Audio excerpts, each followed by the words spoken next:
The story begins with an army standing at the northern border of the kingdom of Krasis. The army is led by Duke Elion, who is the lord of the northern border. But something strange is happening, because Elion is deeply shaken and frightened when he sees an army of undead approaching them. The main problem is that the number of dead is beyond imagination. And what's more, the army of the undead is advancing along with a terrifying poisonous fog. A soldier standing next to Elion notices something and asks him to look there. Elion shudders when he discovers that the Death Knight Durand is marching alongside the undead army. Durand is an undead who is said to be capable of easily killing even 10 high-ranking knights in battle. The soldier next to Elion is terrified, believing that they will not be able to defeat such an overwhelming force. Therefore, he suggests that Elion retreat and prepare for a siege. Elion is also very frightened, but he knows that retreat is not an option, as the northern wall has already fallen. If the city gates fall, their nation will come to an end. No matter what the cost, they must hold them back today. But suddenly, someone walks past Elion and heads straight for the undead army. Seeing this, Elion shouts at the man who is so recklessly rushing into battle. The soldier informs him that it is Lord Iron Rocks, sent to the battlefield by the Southern Marquis Rocks. This is the protagonist, Iron Rocks, a very strong warrior, the very one who fights with daggers, even right now. However, Elion believes that Iron will not be able to defeat Durand, but to their great surprise, the impossible happened. And Irene defeats Durand with his dagger, killing him for good. Elion and the soldiers are shocked that Durand was defeated so easily. They consider it impossible, given the rumors of Durand's incredible strength. But it happens right before their eyes. Then Irene throws her daggers at the rest of the undead, destroying them with a single blow, literally melting them before their eyes. Seeing this, Elion and the others wonder if Irene is a saint sent from heaven. But Irene himself believes that he is not like a saint at all. Suddenly, a pop-up window appears in front of him, informing him that he has gained experience and that his Mountain of Firebone skill has reached level 1. This is a skill capable of melting even the bone marrow of the undead. The technique of absorbing 10,000 poisons absorbed the toxin, and his skills increased. Irene thinks to himself that he is not a saint because he will take whatever he finds useful. And the scene changed abruptly. It all started 6 months ago, when Urin suddenly woke up in bed, wondering where he was because the place was unfamiliar. The moment he woke up, the maid entered, and he looked at her in surprise because she was very beautiful. But he couldn't understand why she was dressed in such strange clothes, and why she had a sword hanging from her belt. The white-haired maid asked the boy if he was all right. Although he looked healthy, she decided to call the priest immediately. The boy tried to stop her quickly, because he wanted to ask her something important. But she did not listen and simply left. After that, he struggled to his feet, wondering where he was. But when he turned his gaze slightly to the right, he was shocked when he saw himself in the mirror. He realized that this was not his body. He wondered where his real body, that of an attractive middle-aged man, was. The boy, or rather the man inside him, began to cry, asking why he looked like a chubby child. He was frightened and upset, wondering if it was a dream, as he couldn't understand anything. He decided that if he just went back to sleep, he would wake up in his real body. Suddenly, the priest returned with other people, including a dark-haired old man who seemed to know the boy. The priest examined him while the dark-haired man looked at him angrily, and then flashed his red eyes, calling the boy a disgrace to his family. The boy was terrified, not understanding who this man was. The priest laughed and told the dark-haired man to punish the boy later, as he had just woken up. The man calmed down a little, and the priest finished his examination, expressing surprise that the boy was fine despite having fainted. He noted that the boy was not seriously injured. His mind seemed stable, and most of his wounds had already healed. The boy replied that this was a relief, but this only angered the dark-haired man even more. He said it would have been better if the boy had died, because he had attacked his own bride. The boy was in shock, as he had no idea what was going on. The dark-haired man told him to behave like an adult since he was already 19 years old. It seemed that this was the boy's father, and he continued to scold him, saying that even his younger brother had already awakened his aura, while he himself was just getting fatter by the day. The boy was stunned to hear the words about the aura.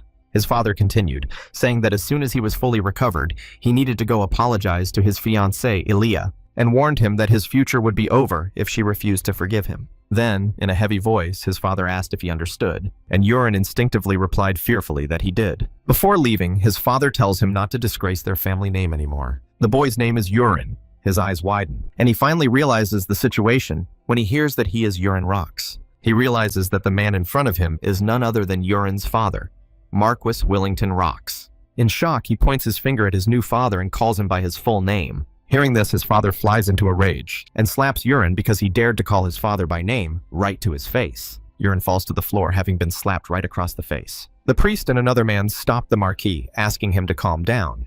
Meanwhile, the father yells at his son, calling him a monster. Meanwhile, Urine is very surprised and silently prays that this is a dream, then looks at the surroundings and loses consciousness. The next moment he wakes up again, shocked to find himself in the same place as before. He begins to get nervous, wondering why he didn't wake up from what he thought was a dream. The white-haired girl asks if he is awake, but Urine is in deep shock and suddenly asks if she is Aaron. She firmly confirms her identity, which makes Urine even more shocked and upset. He then continues by asking if he is lying in bed after losing consciousness because he chased after Ilya, was beaten up, and fainted. The girl hung her head and said that was not quite the case. Aaron is surprised and asks why Urine has suddenly become so polite and formal. Her reaction frightens him even more, and he continues to ask if Ilya knocked him out. Aaron confirms that he attacked Ilya in the room and that she beat him unconscious until he passed out. Urine realizes that he is now in a very bad situation. Aaron doesn't understand why he looks so upset, but Urine believes he is completely doomed. It becomes clear to him that somehow he ended up inside the web novel he wrote himself, but not as the main character, but as a trashy villain who picks fights with the hero and dies pitifully in the end. Urine is not at all happy with this state of affairs. He clutches his head, thinking about how he ended up in a world that is no longer just a webtoon. Aaron doesn't understand his behavior, but Urine starts to cry, realizing that the creator of this webtoon has taken over Urine Rox's body. Now the girl is even more confused. What is a webtoon anyway? Simply put, Urine Rox is a complete scoundrel who has no talent, no skills, and who never trains. He parasitizes on his family name as an heir, eventually loses his fiancée, who leaves him for the main character, and in anger attacks the protagonist, but instead ends up beaten up and dies miserably in some alley. He's just trash. Urine is terrified, worrying about how he will survive in such an uncertain world. It's a fantasy world, but he has no idea what Urine's abilities are. However, he at least knows about the possibilities and items that the main character has not yet discovered. Thinking about this, Urine quickly begins to plan what preparations he needs to make. When he tries to stand up, he feels that his new body is incredibly heavy and falls to the floor. Aaron runs closer, asking if he is okay, but he replies that he is not okay at all. Suddenly, while Aaron is telling him to rest more, he sees something unusual. At first, he couldn't see it clearly because he was frowning, but now he notices something very bright and eye-catching. It was a character window next to Aaron, showing her abilities. Her traits include Quicksword level 2, Clear Mind level 1, and Aura Disposition also level 1, but her affection rating is at 0. Urine studies the stats panel, which makes Aaron suspicious, and she asks what he is doing. Nervously, he says he just lost his mind for a moment and insists that she leave because he is fine now. Aaron obeys his order and heads for the door to leave the room, while Urine continues to silently read and ponder her stats. Seeing her characteristics window, Urine recalls that Aaron was always intended to be stronger and more talented than ordinary knights, but what he doesn't understand is her affection rating. Reading this, he wonders if this world contains elements of a dating simulator. He thinks this might be the case because he used to play dating simulators a lot. After Aaron leaves, Urine feels relieved that her affection stat is at least not negative, given Urine's usual behavior. But he knows that it's still a problem. Saying this to himself, he turns abruptly and looks in the mirror, and sees Urine's fat body staring back at him. Yeah, not so good. And now his face expressed only rage at the sight. Suddenly, his own character window appears, showing information such as his special condition, morbid obesity. His traits include the Eye of the Creator, level 1, and the 4 Arts of Heavenly Poisons, although the latter is currently blocked with a synchronization level of 99.9%. Among his skills, Urine believes that only one really stands out, the 4 Arts of Heavenly Poisons. Thinking about this, Urine recalls that this skill is taken from a webtoon he loved to read. It was a webtoon featuring a powerful heroine, and the 4 Arts of Heavenly Poisons were a martial art of poisons and hidden weapons. Urine realizes that the lore of this new world is a strange mishmash, but he also believes that if he can actually learn the 4 Arts of Heavenly Poisons, it could be his ticket to survival. The scene shifts to the clan, which often appears in Chinese wuxia novels, a prestigious sect from Sichuan province, specializing in poisoning and silent killings using hidden weapons soaked in toxins. And right now, Urine also has this skill, but it is blocked. Looking at the character panel, he wonders why such a skill exists in a completely different world of the novel, since it should be a medieval setting. Despite this, the most important question for Urine is whether he will be able to unlock this ability. The mere thought of it makes him laugh joyfully. Then the scene switches to the main Marquis. He is distracted because someone is suddenly calling him. It was Aaron who entered the Marquis's room. There, the Marquis asks her if his son is awake. Urine confirms that he woke up a while ago. Then he asks about Urine's condition, and she reports that he doesn't seem normal because he stumbled when he tried to get up, and his body is still in poor condition. The Marquis finds this hard to believe, as even the priest said that Urin's wounds were not very deep. He then asks if she noticed anything strange, because normally, if he had told Urin to apologize to Ilya, Urin would have thrown a tantrum. But this time, Urin surprisingly agreed to apologize without saying anything. Not only that, but the Marquis also notices a change in Urin's personality. However, he believes that Urin cannot truly change, and will simply return to his usual behavior the next day. Hearing this, Aaron assures him that Urin will definitely get better step by step. This frightens the Marquis, and he immediately turns to look at Aaron, which makes her nervous. He is shocked to realize that even he, as Urin's father, has already given up on him. But Aaron still believes in Urin. With an awkward laugh, the Marquis admits that he almost feels sorry for her, saying that she should have just been allowed to live her life as a knight. The Marquis looks concerned, thinking about how hard it must be for Aaron to serve Urin. But Aaron insists that this is not the case, because today Urin felt somehow different than before, although she finds it difficult to explain. The next morning, Aaron goes to wake Urin and is shocked when he says he wants to start training. She can't believe her ears. Then Urin asks her to take him to the parade ground so he can start training there. Stunned that Urin has never said anything like this before, Aaron asks him if he really wants to train right now. Without hesitation, he replies yes, asking if there is a problem. The creator's eye trait seems to allow Urin to see characteristics. But when it comes to unlocking the ability of the Sichuan Tang clan, he has no idea how to do it. He wonders if it could be because of his obesity, so he decides to start exercising while figuring out how to unlock it. Aaron and Urin start walking towards the parade ground. Looking at the mansion's garden, Urin thinks that its size is equal to several stadiums combined, and just walking through it tires him out. But if he doesn't move, the fat will suffocate him in bed. During their walk, they pass several maids, and when they greet him, Urin notices that every servant he meets feels hostility toward him. It becomes clear that they all hate him. He sees it in every window near every servant. At first, he does not understand the reason for such fierce hatred, but considering how terrible old Urin was, he cannot blame them. After some time, Urin, exhausted, asks Aaron how long it will take to get to the parade ground. Aaron replies that they will arrive soon and points to the third training hall, explaining that the first and second are mainly used by knights. They enter the training hall, where Urin notices that someone is already inside. He immediately checks his stats window and is shocked to see that this person has a desire to kill him.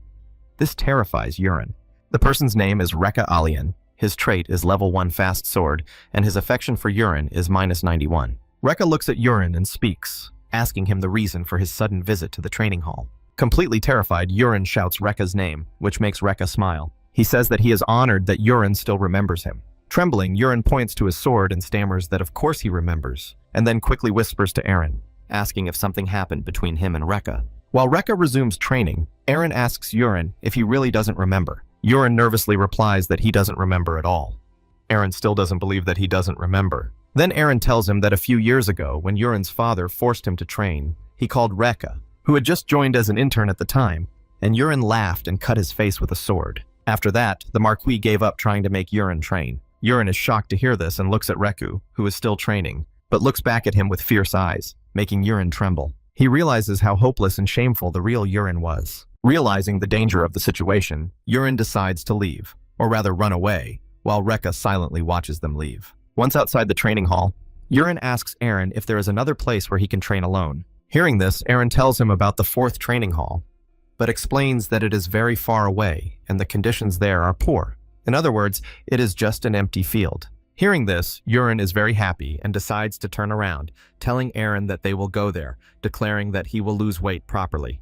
Aaron is surprised and points the way, telling him to follow her. After a while, they reach the 4th training hall, but Urin is already exhausted. Catching his breath, he looks at the various types of weapons, thinking about the Sichuan Tang clan, which specialized in throwing knives and small weapons. Thinking about this with a rather silly look on his face, Urin picks up a dagger to try throwing it at a target, and now he was standing with the dagger in front of 3 targets. Now there were only the 2 of them left, the main character with a dagger and the target in front of him. After examining it and preparing himself, he uses all his strength to throw the dagger, and it seemed as if he had even charged it with his aura, but it didn't even reach the target and fell to the ground halfway. He hoped that this would unlock his skill, but it still didn't happen. After that, he notices that Aaron is watching him, and quickly assures her that he just threw it once for fun. He laughs nervously and says he knows he needs to develop his basic endurance first. Having decided this, he starts running laps around the hall.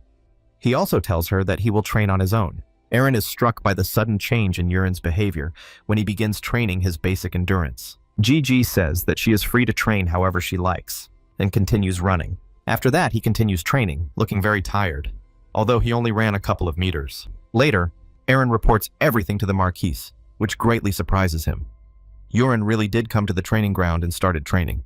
The Marquis finds this very strange, wondering how long it will last. Soon, 3 weeks pass, and the Marquis is shocked that Yurin has not missed a single training session. Looking out the window, the Marquis also notices that Yurin has lost a lot of weight, which has noticeably changed his appearance. The Marquis begins to feel proud of his son because now that he is not overweight, his face looks very handsome. However, he is still concerned about whether Yurin has truly matured or not. Later, at sunset, Yurin looks at himself in the mirror in his room, thinking about how much he has slimmed down. But the real problem is that the Sichuan Tang clan's trait still refuses to unlock. After that, Yurin gets stressed and decides to give it another month.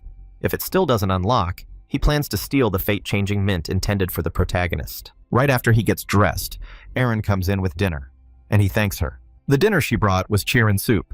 Despite its crude name, it is a nutritious dish for endurance, very effective for burning fat and building muscle. The Rox family eats it after every workout.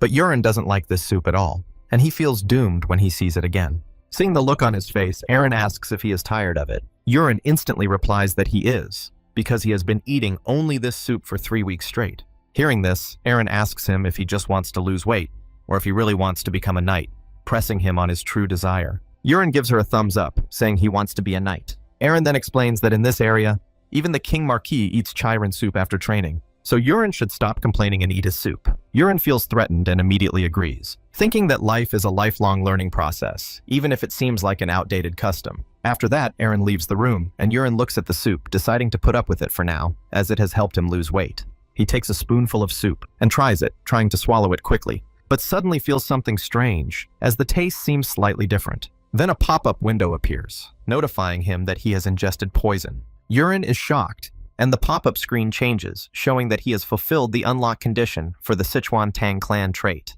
Now it is unlocked. Seeing this, Yurin is completely amazed. Why was he able to unlock the Sichuan Tang clan skill just by taking the poison? Meanwhile, the Marquis, genuinely amazed by the noticeable changes in his son's behavior and appearance of his son, watches him from the window. But someone suddenly knocks on the door, and upon hearing this, the Marquis gives permission to enter the room. It is actually the Marquis's wife who has brought them tea. She is his second wife, and her name is Kina. She smiles and asks what the Marquis was looking at so intently. The Marquis lies, saying that he was simply admiring how beautiful the garden looks. Kina puts the tray of food on the table, then comes closer, smiling, and says that she personally took great care of the garden. The Marquis smiles again, praising her skills. Then she hugs him from behind and asks when he will choose Colin as his heir, as he mentioned earlier. She wants him to announce it sooner, since it has already been decided. His wife hugs him tighter, practically pressing her whole body against him to get him to make this decision. Hearing this, the Marquise tells her that it may take a little longer. Her mood instantly changes, and she argues with him, reminding him that he promised to name Colin as heir within this month. The Marquis confirms that he said this before, but explains that the situation has changed a bit. He tells her that she has probably already heard that Yurin has finally come to his senses, and that he is also the eldest son of the Rox family. The Marquis believes that if Yurin really makes an effort, he may prove to be a worthy successor. Kina agrees, saying she has heard the same thing. She smiles, admitting that she was so worried. But fortunately, it seems that Yurin has finally sobered up.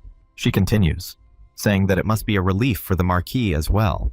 He turns around and agrees with her, admitting that he never thought Yurin would finally come to his senses after being hit by his fiancée. Kina presses him again, asking when he will decide on a successor. The Marquis explains that Yurin only started training 3 weeks ago, so it's better to watch him a little longer. However, he promises Kina that if Yurin reverts to his old ways, he will immediately transfer the title of heir to Colin, who is their son. Hearing this, Kina turns to leave, telling the Marquis that she will go to the bedroom first, so that he can finish his work and come quickly. And she leaves the room. After closing the door, her expression changes completely, showing anger and hatred towards Yurin. The scene then switches to Yurin, who looks at the panel showing that the feature is finally unlocked. He is shocked to realize that the Sichuan Tang clan specializes in poisons, and the condition for unlocking it was to accept the poison. Yurin looks at his soup with curiosity, and opens the characteristics window to get information about it. He notices a down arrow icon, indicating that there is more information below. When he scrolls down, the pop-up window updates to show the ingredients.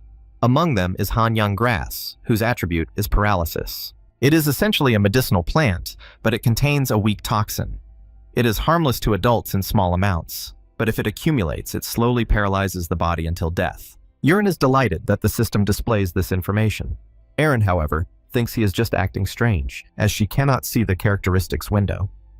She looks at the soup and notices that he is not eating it. Hearing this, Urine quickly starts eating the soup. As he eats, he thinks about who could have put poison in his food. Usually, no one kills Urine with poison, so he believes that something has changed in the course of events. Now that he thinks about it, what should have already happened did not happen. In the original story, this was around the time when Colin, the second son, was to be officially named heir. Urine wonders why this has not yet happened.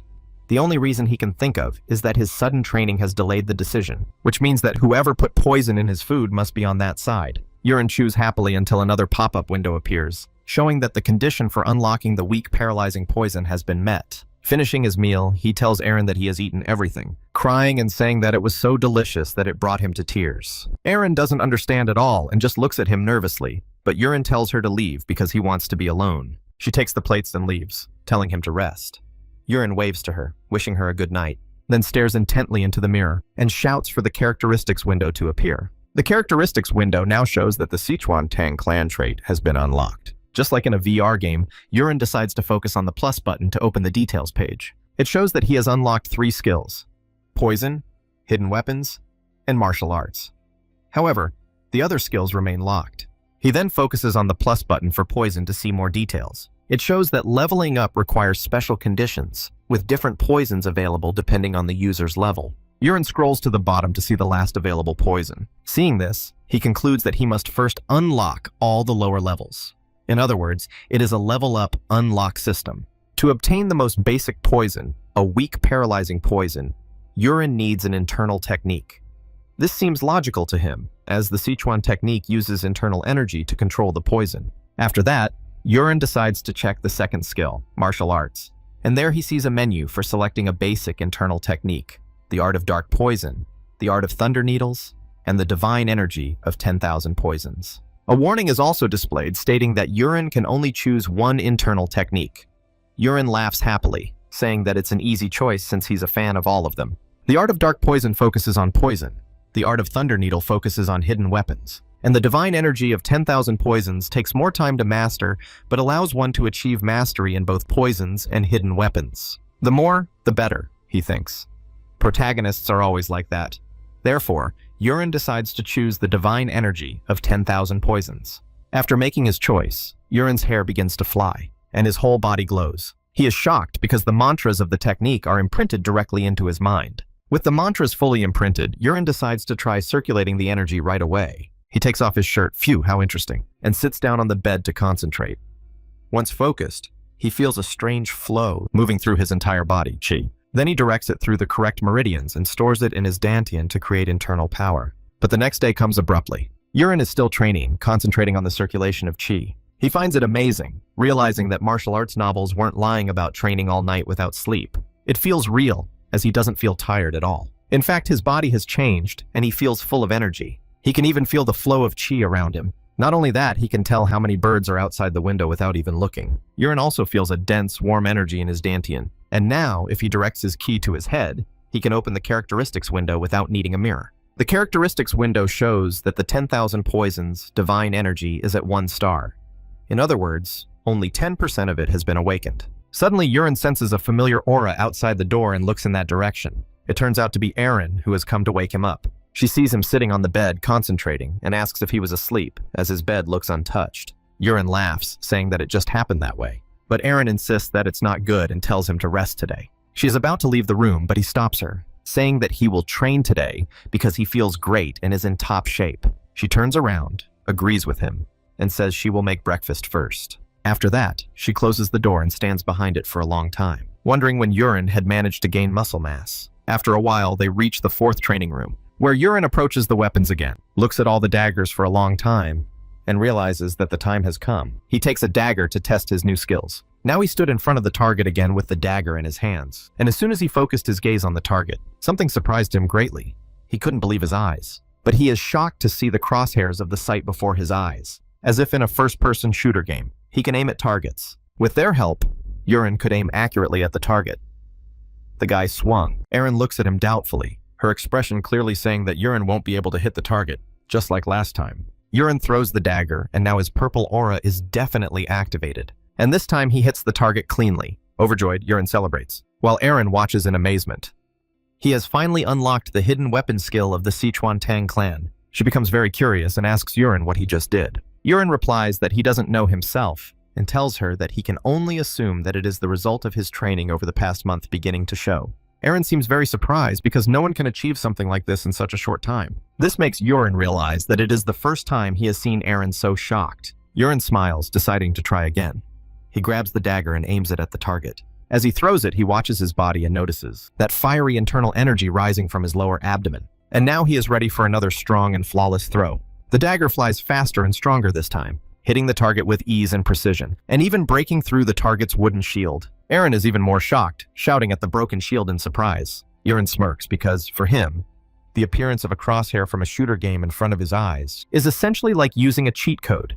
He can now easily throw wherever he wants and however he wants. No one can stop him. In his previous world, he played a shooter game called Battle Attack and even won a tournament at the Yondongpo Internet Cafe. Completely shocked and surprised, Aaron asks Urin what is going on. This prompts Urin to ask her if she senses anything unusual about him. She doesn't understand the question and simply says that, apart from the fact that he has lost quite a bit of weight since yesterday, she doesn't notice any other changes. Urin asks if he really has lost weight, and Aaron confirms this. She explains that since he has been training every day and eating chirin soup, he has been steadily losing weight. But today he looks completely different, and it is even more noticeable. Urin agrees with her, now realizing that since Aaron cannot feel the inner energy flowing through his body, it means that only he can use it, and no one else in the world can detect it. Smiling, Urin thinks that he has truly gained incredible power, a real gift. He smiles, grabs another dagger, and decides to continue practicing. Each throw easily hits the target. 10 out of 10 daggers hit the bullseye. This time, Urin aims at the same spot again, and his accuracy is perfect. The dagger sticks into the dagger. Aaron is even more shocked. The main character rejoices in his new ability. Out of curiosity, Aaron decides to try throwing a dagger herself. The protagonist is shocked, but still lets her try, and she is already standing and trying to aim. She throws with all her might, almost falling face down on the floor, but misses the target completely. The second one also shows that the girl is clearly terrible at throwing daggers. Seeing this, Urin laughs, saying that finally there is something Aaron cannot do. Embarrassed, Aaron blushes, but Urin suddenly notices a pop-up window. It says that he has unlocked Sekyondanga's memory trait, as well as the straight cut skill. This means that now he can not only throw faster and harder, but also use a memory-based projection with stones, wood, sculptures, iron swords, or any object as if it were a memorized weapon. At this time, Aaron was furious at her failure.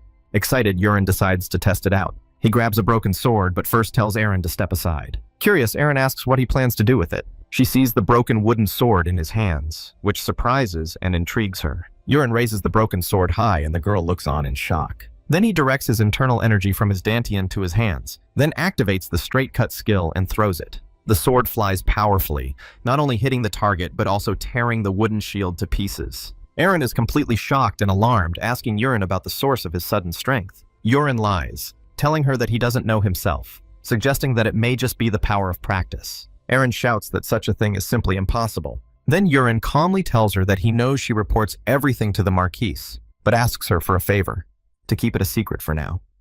His eyes stare intently into the girl's face. Aaron hesitates, trying to deny that she is hiding anything, but Urin insists, saying that he is testing a few things right now. He assures her that he will explain everything to the Marquis himself later, so she just needs to wait. Hearing this, Aaron finally agrees not to tell the Marquis about the matter. Time passes, and the moment comes when the mansion servants' shift ends and they head home. Among them is a red-haired man who first said goodbye to all his colleagues, and then silently walks to his house with a bag on his shoulder. He walks slowly, probably unaware of what is about to happen. At this time, Urin silently follows him, and uses the Creator's Eye trait on him. The man's name is Peru, and his traits are Poisonous Touch and Agile Movement, both of the first level. This confirms to Urin that Peru is the one who poisoned his soup. Determined, Urin begins to follow him, finally deciding to test his newly unlocked skill. He points his finger at Peru, and immediately a huge yellow arrow appears in his vision, pointing at his target. And immediately, the main character activates a paralyzing poison. A snake immediately wraps itself around him, and his aura changes color to green, his fingers literally becoming the fangs of a poisonous, deadly snake. and the attack immediately flew inside at the man with the black bag. In an instant, the poison pierces the man's body. Peru suddenly feels a sharp pain, his body freezes, and he fell to the ground, unable to move. Urine laughs as he approaches, pleased that the experiment was successful. And not only that, he also sees that the effect lasts for 1 hour. To begin the interrogation, Urine drags Peru to a safe place. Later that night, somewhere, Peru opens his eyes, moaning in pain. Urine stands in front of him with a lantern, asking if Peru is finally coming to his senses. He demands to know if Peru knows who he is. Peru is shocked to see Urine. Urine then threatens him, telling him to answer honestly if he wants to live, and asks him directly if he was the one who poisoned the soup. Urine then sits down and tells Peru that he will ask him a few questions, and explains the rules. If the answer is yes, Peru must blink once, and if the answer is no, he must blink twice. First, Urine asks if he understands, and Peru blinks once to confirm that he does. Then Urine continues by asking whether it was Peru who poisoned his soup or not. Peru blinks once, admitting that he was indeed the culprit. Urine continues, revealing that the poison used was the Hanyang herb. Peru is shocked to hear that Urine knows about this, and blinks once in confirmation. A bead of sweat is already rolling down his face. Seeing this, Urine moves on to the next question, his face contorted into a smile, asking if the person who ordered Urine's poisoning was the wife of Marquise Kana. But Urine is very surprised, looking ahead, because Peru blinks twice, which means it wasn't Kana. Urine thinks he is lying, even though he ordered him to tell only the truth, and puts a dagger to Peru's neck.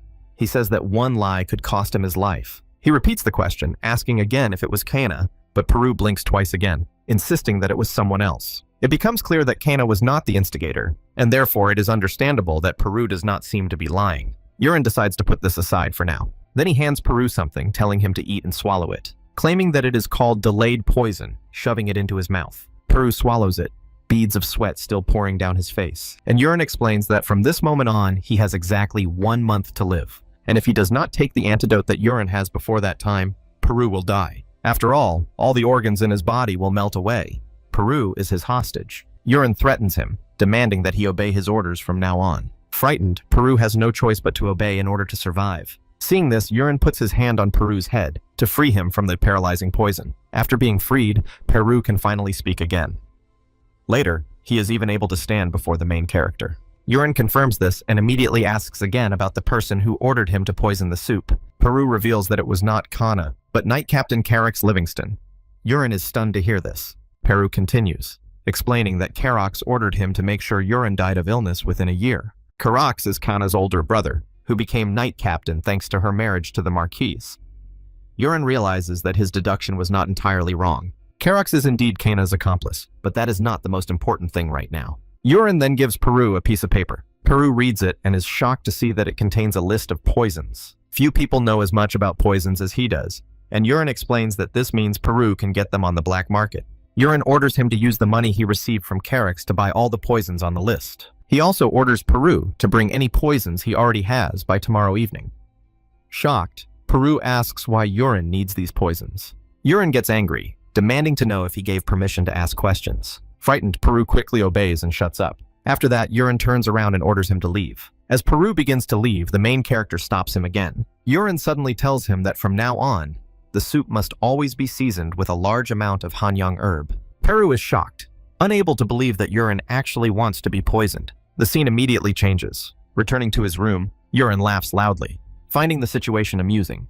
He remarks that martial arts are very cool, and he never thought that Peru would actually fall for the delayed poison, which was really just a wad of dry leaves. Now Urine knows that he must quickly master the martial arts of the Sichuan Tang clan, because if history follows the plot he has written, a terrible event will soon occur in the outside world. The next day passes and night falls. Finally, Peru arrives at Urine's with the poisonous herbs he already has. Urine examines them and names them one by one. The first is Hanyang grass, the second is Eucrapa grass, and the third is the leaf of the tree vein. Peru is shocked, wondering how Urine learned about such rare poisons so easily. Urine smirks, saying it's nothing, but the truth is that he can see everything clearly through the status window. Urine then asks why Peru carries other herbs with him, because if he only intended to kill Urine, Hanyang grass would have been enough. Hearing this, Peru explains that Hanyang herb takes a long time to work, and once resistance develops, the process takes longer than expected. But if Eucrapa is added after the symptoms of Hanyang begin, the effect will be stronger. Urine understands that, in other words, when mixed, the poisons become more powerful and less noticeable. Curious, Urine asks how Peru learned all this. Peru explains that when he was only 8 years old, he was sold to the Livington family and trained by their poison master. Urine asks if there were many like him, and Peru explains that at first there were about 20 children, but soon they all died and only he survived. This makes sense to Urine, as children with no connection to poison would not have lasted long around toxins.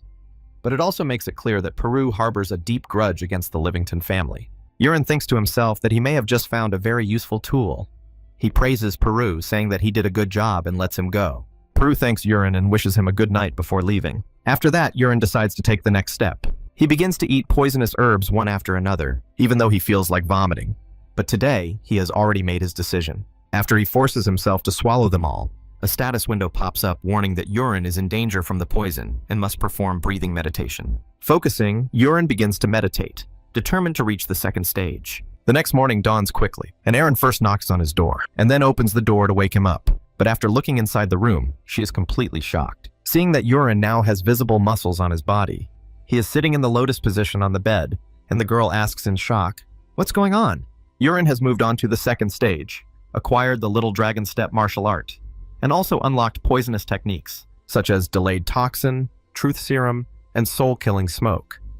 A pop-up window also shows that Urine has acquired the martial art of Surin's footwork. Urine opens his eyes upon hearing Erin's question about what is happening to him, and she is even more shocked when she smells the rotten stench coming from Urine. Hearing this, Urine stands up while Erin looks like she is about to vomit. Urine realizes that it is true that when internal energy increases and martial arts skills improve, the body expels a large amount of waste at once. Because of this, Urine says he will open the windows, as the smell is very strong. Erin quickly tells him not to open the window, and instead to go take a bath immediately. Urine decides to follow her advice. And later, after changing his clothes, he walks next to Erin, smiling inwardly at his success and practicing Suren's footwork, which is now at level 1. Urine uses it while walking. This footwork of the Tan family is ideal for quick movement, killing, and evasion. Urine still can't believe he is able to learn a skill that usually only appears in wuxia novels. As they walk, Urine happily copies the movements. But Erin suddenly notices this, and asks why he is suddenly walking like a drunk, wondering if he is sick. Urine laughs nervously, assuring her that he is fine and telling her not to worry about him. He even tells her to relax her face a little. They continue walking while Urine continues to perform what looks like a drunken dance. She asks again if he is really okay, and whether he really intends to train in the first training hall today, even though there are many knights there. Urine reassures her once more, saying that he is fine, and just wants to watch the other knights train, so she doesn't need to worry about him at all.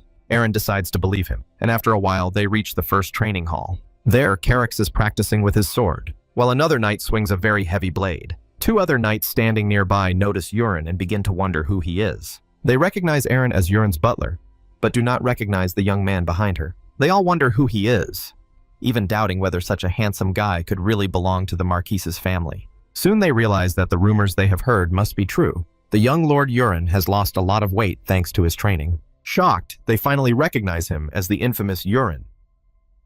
The knights begin to whisper about him, but Urine is angry because he can clearly hear their words, thanks to his inner energy, even though they are whispering. Then Erin points out someone to Urine, telling him about an intern who trains hard with good technique. This person is a large, dark-skinned, muscular figure, and Erin remarks that he will probably soon become a junior knight. She explains that his movements are the basic stances of the Rox family sword style, and instructs Urine to watch closely. Urine sees the man and immediately recognizes him as Kraid, the main character of the novel and the protagonist's future ally. Urine never described Kraid's backstory in detail before the hero met him, so seeing Kraid here at the Marquis' house seems exciting.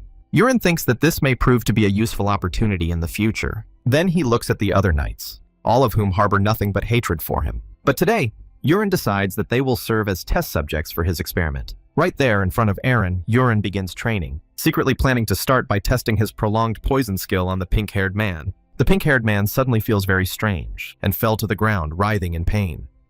Seeing this, the other 2 knights rushed to him, asking if he was okay. The brown-haired knight asked what was wrong with him, even inquiring if he needed to use the restroom, but the pink-haired man replied that that was not the case. He was in a lot of pain before he finally collapsed. Seeing this, the bald knight shouted that they needed to call a priest. But suddenly, the pink-haired knight stopped feeling pain and simply sat down on the ground without saying anything. Seeing him like this, the brown-haired man asked again what had happened now. The pink-haired man replied that the pain was gone. This angered the others because they thought he was just mocking them. The bald man scolded him, saying that he had already told him to go to the toilet when he needed to. While they were arguing and scolding him, Urin and Aaron watched them silently. At that moment, Urin decided to try another skill, soul-killing smoke, which was currently at level 1. This skill creates illusions that cause fear and confusion within a certain radius. Urin activated it right under the spot where the 3 knights were arguing. Instantly, the brown-haired man was shocked, his mind clouded, and he suddenly saw a monster in front of him and screamed. Aaron shuddered with surprise and horror when she saw all 3 knights collapse to the ground, trembling with fear and shouting at each other to stay away. Aaron was confused, wondering why they were behaving this way, while Urin watched with a satisfied look. In his illusions, the pink-haired man saw a monster ready to breathe fire at him. The brown-haired man was attacked by undead skeletons, and the bald man was also attacked by a monster.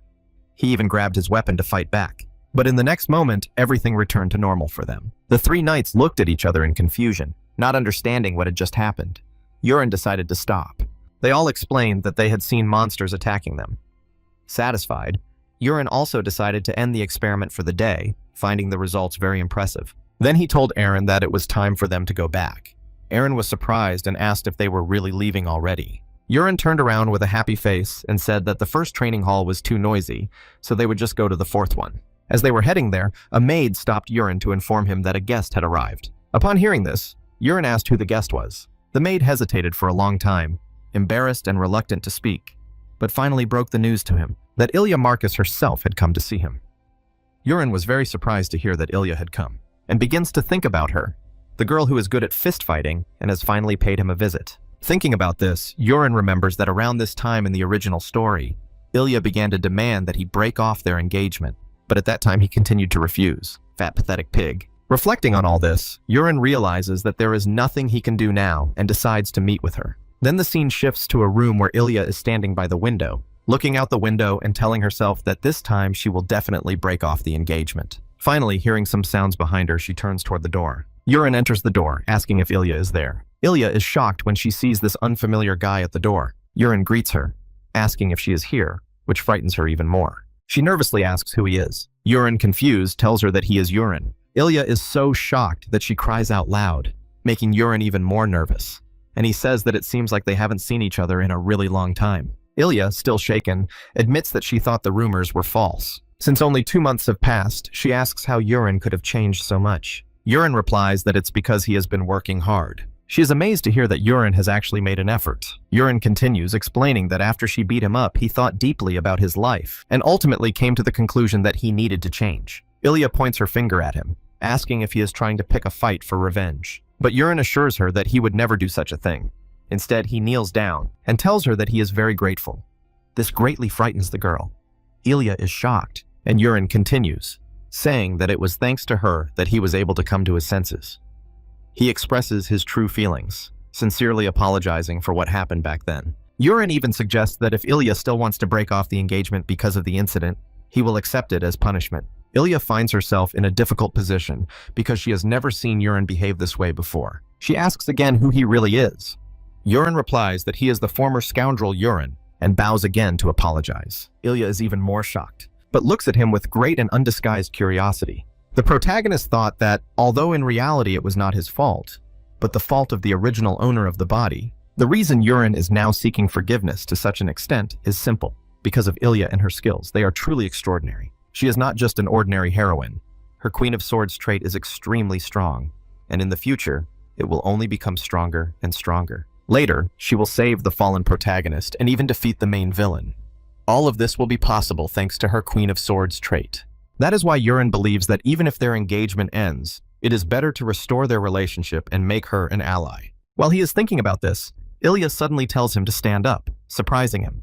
She asks if he is serious about what he just said. Urin stumbles, but confirms that he is serious and even promises it. Ilya does not accept this immediately and instead demands that he swear, releasing her overwhelming aura. Feeling her suffocating aura, Urin thinks to himself that he never imagined Ilya's pressure would be so heavy, even though he had seen this scene before. Ilya orders him to swear that from now on, he will not live as he did before, and if he breaks this oath, she herself will teach him a lesson. These words shock Urin because they are the very same lines that Ilya said to the protagonist in the original story, but now she is saying them to him. Unable to breathe normally under the pressure of her aura, Urine decides to use his skill of 10,000 poisons, the divine art of Magneto, to resist her. Ilya is surprised that he is able to resist her aura and demands an explanation. The fact that the main character was able to resist her surprised her greatly. Urine, maintaining a polite tone, addresses the girl and swears that he will not live as he did before. It's as if they are in a romantic movie. Ilya blushes at his seriousness and attractiveness, and then finally backs down, agreeing to watch over him. She warns that if he makes even one mistake, the engagement will be unconditionally annulled. Urine is stunned to realize that Ilya has decided not to break off the engagement. Later, the scene quickly changes. Ilya talks to the Marquise, who asks if she has met with Urine. She confirms this. Then the Marquis asks if she has decided to break off the engagement. Ilya replies that yes, she has made a decision, and her decision was that she would not break it off. The Marquis is shocked and nervously asks why. He repeats the question again because he really does not understand what could have changed the girl's mind. Ilya admits that she does not fully understand it herself. She explains that her father always told her that people cannot change. However, when she heard rumors that Urine had changed, she became curious. She wondered if he had returned to being the weak but kind Urine from her childhood. But the truth is different. She believes that he has not simply returned to his former self, but has become a completely different person. That is why she wants to give him a chance and trust him again. The Marquis is concerned, but also feels relieved. Ilya continues, saying that if Urine ever becomes a scoundrel again, she will teach him a lesson with her own hands. The Marquis is frightened, but keeps his composure. Giving her a thumbs up, he asks her to take care of Urine. Ilya nods, then stands up, saying that she will return now. Hearing this, the Marquis asks Ilya why she wants to leave immediately and tells her to stay at least a few days. This makes her anxious, and she confesses to the Marquis that she told her father she was going to break off the engagement, so staying longer would be awkward. The Marquis understands and suggests that she see Urine before leaving, but she replies that she will not, as he is training and she does not want to distract him. The Marquis appreciates her answer and asks her to give his regards to her father. Later that day, Urine goes to see his father, as he has been summoned. The Marquis looks out the window, and when he sees that Urine has arrived, he turns around and pretends not to recognize him, asking who he is. Urine is shocked, but then the Marquis bursts out laughing, saying it was a joke. He praises Urine, acknowledging that he has indeed worked hard. Then the Marquis asks if Urine knows the reason why he was summoned. Upon hearing this, Urine asks if it is to begin his night training. The Marquis shudders at Urine's response and turns around, praising him again, saying that he has also become quick-witted. The Marquis then laughs loudly and declares that, in his opinion, the time has finally come for Urine to learn the proud art of swordplay of the Rox family. But instead of stepping forward enthusiastically, Urine raises his hand and calmly addresses the Marquis, saying that he has something important to say regarding this very matter. The Marquis is extremely shocked when Urine reveals his desire not to inherit the family art of swordplay, but instead to devote himself to the art of throwing. For a brief moment, silence hangs between them. Then Urine firmly and unwaveringly confirms that his decision is final. He wants to study the art of throwing instead of fencing. The Marquis, clearly angered, tells Urine that such an action is unacceptable, dismissing it as nothing more than a cheap trick used by thieves. He goes on to argue that with such a crude skill as dagger throwing, Urine will not be able to defeat even a knight, let alone a low-level monster such as Borak. Unperturbed, Urine responded to the Marquis' words with confidence. He proposed a bet. Could he defeat Borak with only a dagger? Hearing this, the Marquis finds Urine's behavior very arrogant, considering it nothing more than useless stubbornness. The Marquis explained that a warrior's blade requires an aura to destroy Borak's scales, and that is why, in his opinion, even if Urine practiced these throwing arts for 100 years, he would never be able to pierce Borak's scales. Instead of arguing back, Urine smiles and tells the Marquis that in that case, the Marquis, his father, will win hands down, so he should just make a bet. The Marquis is shocked by his confidence and points at Urine, calling him reckless, but in the end agrees, deciding to use this as a chance to break Urine's stubbornness for good. After that, the Marquis asks what Urine will bet. Urine says that if he wins, he wants to control his own training from now on, but if he loses, he will obey the Marquis' will. Both agree to the terms, and Urine returns to his room as night falls. In his room, Urine stands next to his bed, clenching his fist. He realizes that Aaron has not reported his training to the Marquis, so tomorrow he will finally be able to take the practical test. Urine becomes very curious about how many attempts it will take him to break through Borak's scales. Just in case, he decides to eat some of the poisonous herbs he has hidden away tonight and raise the divine art of Magneto 10,000 poisons to the 3rd star. While he is thinking, Aaron knocks on the door and enters. Urine looks at her as she explains that she has come to deliver a message from the Marquis. The time of tomorrow's bet is 12 o'clock, and the place is the first training hall. Yurin looks at her curiously and asks if she knows the details of the bet. Erin says that not only does she know, but the entire Marquis' estate knows about it, and thanks to this, the estate is now shaking with laughter. Yurin is shocked to hear this. Erin goes on to explain that everyone is joking about how young Lord Yurin will wet his pants in fear when he sees Borak, or how he will simply run away. She tells Yurin that people say such things because, at the moment, he is still considered an enemy of society. Yurin is not happy with these remarks and looks upset, asking if these people will come to watch too. Erin confirms that they will come, as the Marquis has not forbidden it. She is sure that the training hall will be packed, and the main character showed her the drama and price of popularity. Yurin feels uneasy because the bet has suddenly turned into a spectacle. Then he asks Erin's opinion about tomorrow's event. Erin honestly tells him that he believes tomorrow will be Yurin's day. Later that night, Yurin raises the level of the divine art of Magneto 10,000 Poisons to 3 stars, and the next day arrives. Fans and haters gathered here and shouted like soccer fans. Yurin stands in the middle of the training hall, filled with a large and excited crowd, which makes him very nervous. The Marquis, sitting on his throne, calls Yurin over and asks if he is ready. Yurin nervously replies that he is, but complains about the large crowd of spectators. The Marquis explains that he was only going to inform his mage, but somehow the news spread everywhere. He warns Yurin not to embarrass himself in front of so many people. The priest steps forward and begins to perform short-range summoning magic to start the duel. Yurin is amazed, as he has never seen magic performed live before. A glowing circle surrounded by sparks of lightning appears before him. And then finally, Borak appears. What surprises Yurin even more is the opportunity to see the monster with his own eyes, which he, as an author, once created with only words. Borak is a 150-centimeter tall ocean monster. Even ordinary viewers find Borak repulsive, and Yurin himself is surprised by its appearance. The truth is that he came up with Borak on the fly, while eating sea bass sashimi at a restaurant when he couldn't come up with any other ideas for monsters. Yurin even thinks that Borak could be a little cute if it weren't for his arms and legs. The next moment, Borak lunges at Yurin, and the guy finally remembers that he needs to move too. But the guy easily dodges the monster's attacks, as if they were in the Matrix, causing the crowd and even the soldiers to fear for his safety. Some soldiers near the Marquis prepare to rush Borak, but the Marquis stops them. Meanwhile, Yurin continues to dodge, and thinks that Borak attacks without warning, yet his speed is not that impressive. Yurin decides to start his practical experiment by throwing a dagger to test how thick Borak's scales are. But when he squeezes the dagger and looks closely, he is surprised to see that Borak has a weak spot. Without hesitation, Yurin decides to throw the dagger at the weak spot with all his might. He first aimed at the target itself, the monster's vulnerability. Then, with tremendous force, he threw his blade, filled with aura. The dagger flew at tremendous speed and hit its target. It hits accurately, the monster falls on its back. And while the main character looks at the fish, Borak, foaming at the mouth, dies instantly. Yurin behaves nervously, stunned that Borak was killed with just one blow. The spectators are equally shocked, trying to comprehend what just happened. The Marquis himself is the most surprised of all. Soon the crowd erupts, cheering for Yurin, and calling him cool for defeating Borak with a single blow. The main character stood and watched happily, because he had finally managed to change people's opinion of him. At least a little. The Marquis immediately descends from his throne, points at Yurin, and demands an explanation of how he was able to defeat Borak so easily. Yurin simply smiles and says that he aimed well and hit the right spot. The Marquis, however, is not satisfied. He insists that he cannot accept this result, which surprises Yurin. The Marquis claims that defeating Borak with just one dagger makes no sense. Yurin hears this and teases him, saying that, of course, the great Marquis will not go back on his word. Meanwhile, the priest examines Borak and reports to the Marquis that the monster had no scales on his arm, which is where Yurin's dagger struck. This convinces the Marquis that Yurin's victory was nothing more than pure luck.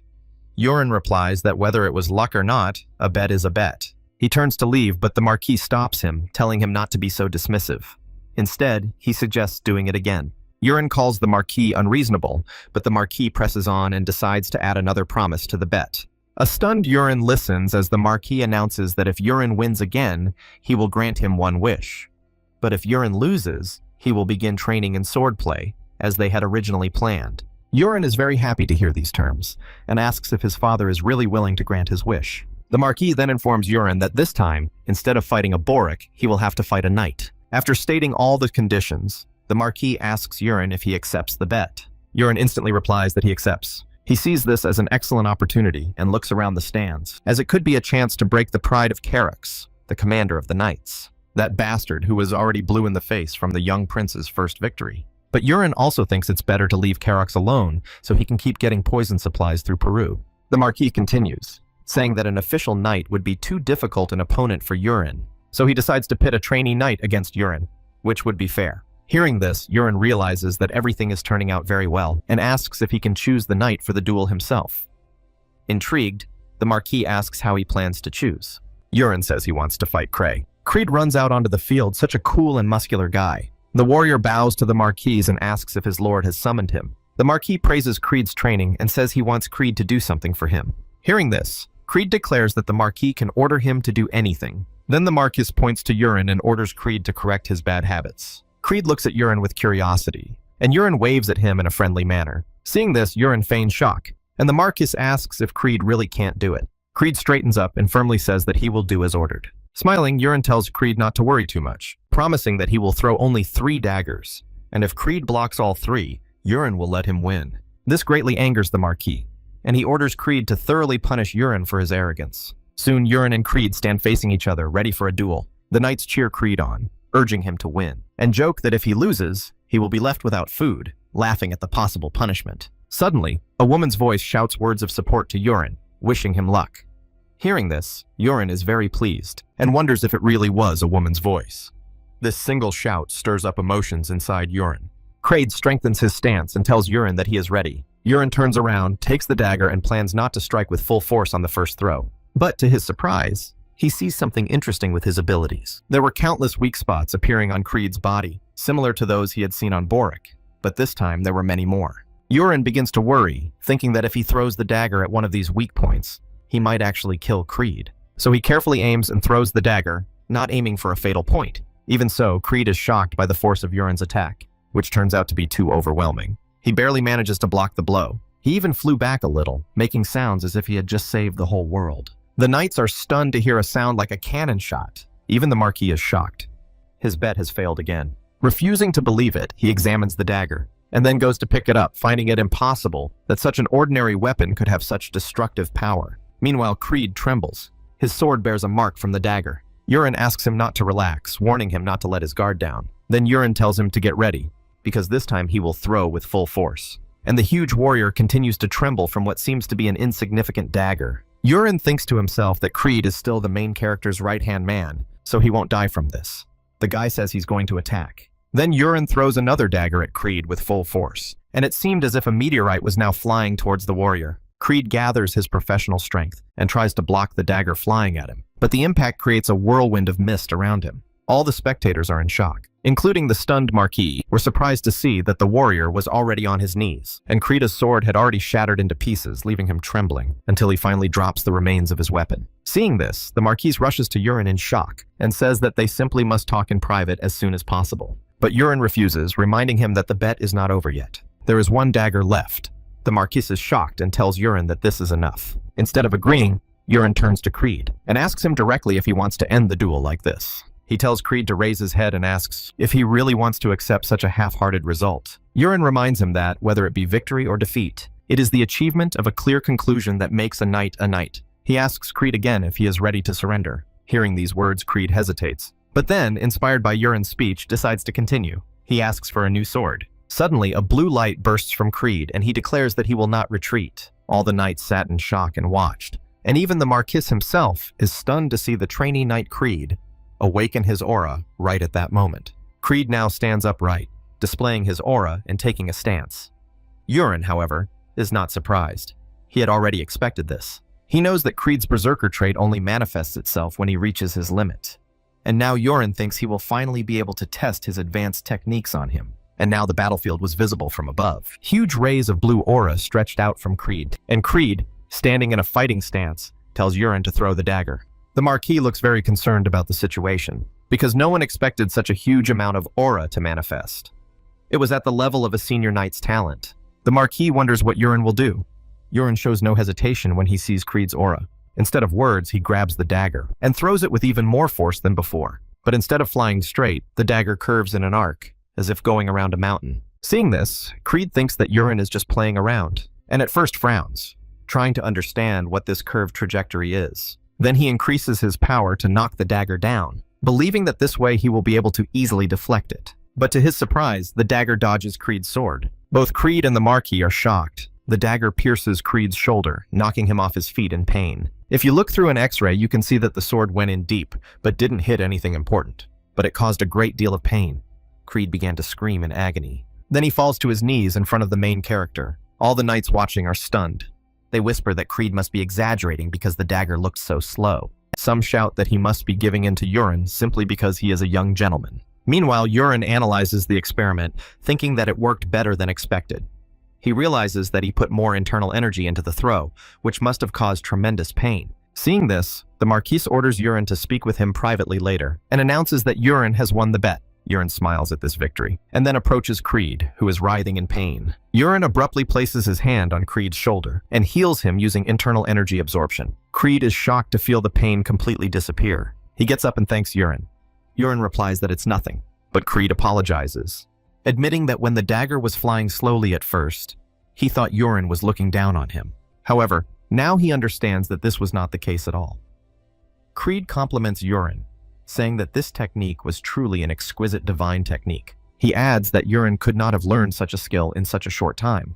Therefore, he concludes that Urine must have been hiding his abilities. Urine is surprised, but Creed continues, asking if some secret organization has targeted the Marquis family, and if that is why Urine has been hiding his power until now. Creed happily admits that he always found it strange that Urine seemed like an outcast. Hearing all this, Urine recalls that Creed is the type of person who loves conspiracy theories. He tells Urine to rely on him whenever he fights secret organizations in the future. To Urine's surprise, Creed's affection for him instantly increases to 26. Urine laughs nervously, saying he will, and tells Creed that they will meet later. Urine thinks to himself that berserkers really do have simple personalities. As Urine starts to leave, Creed shouts to everyone, urging them to believe him.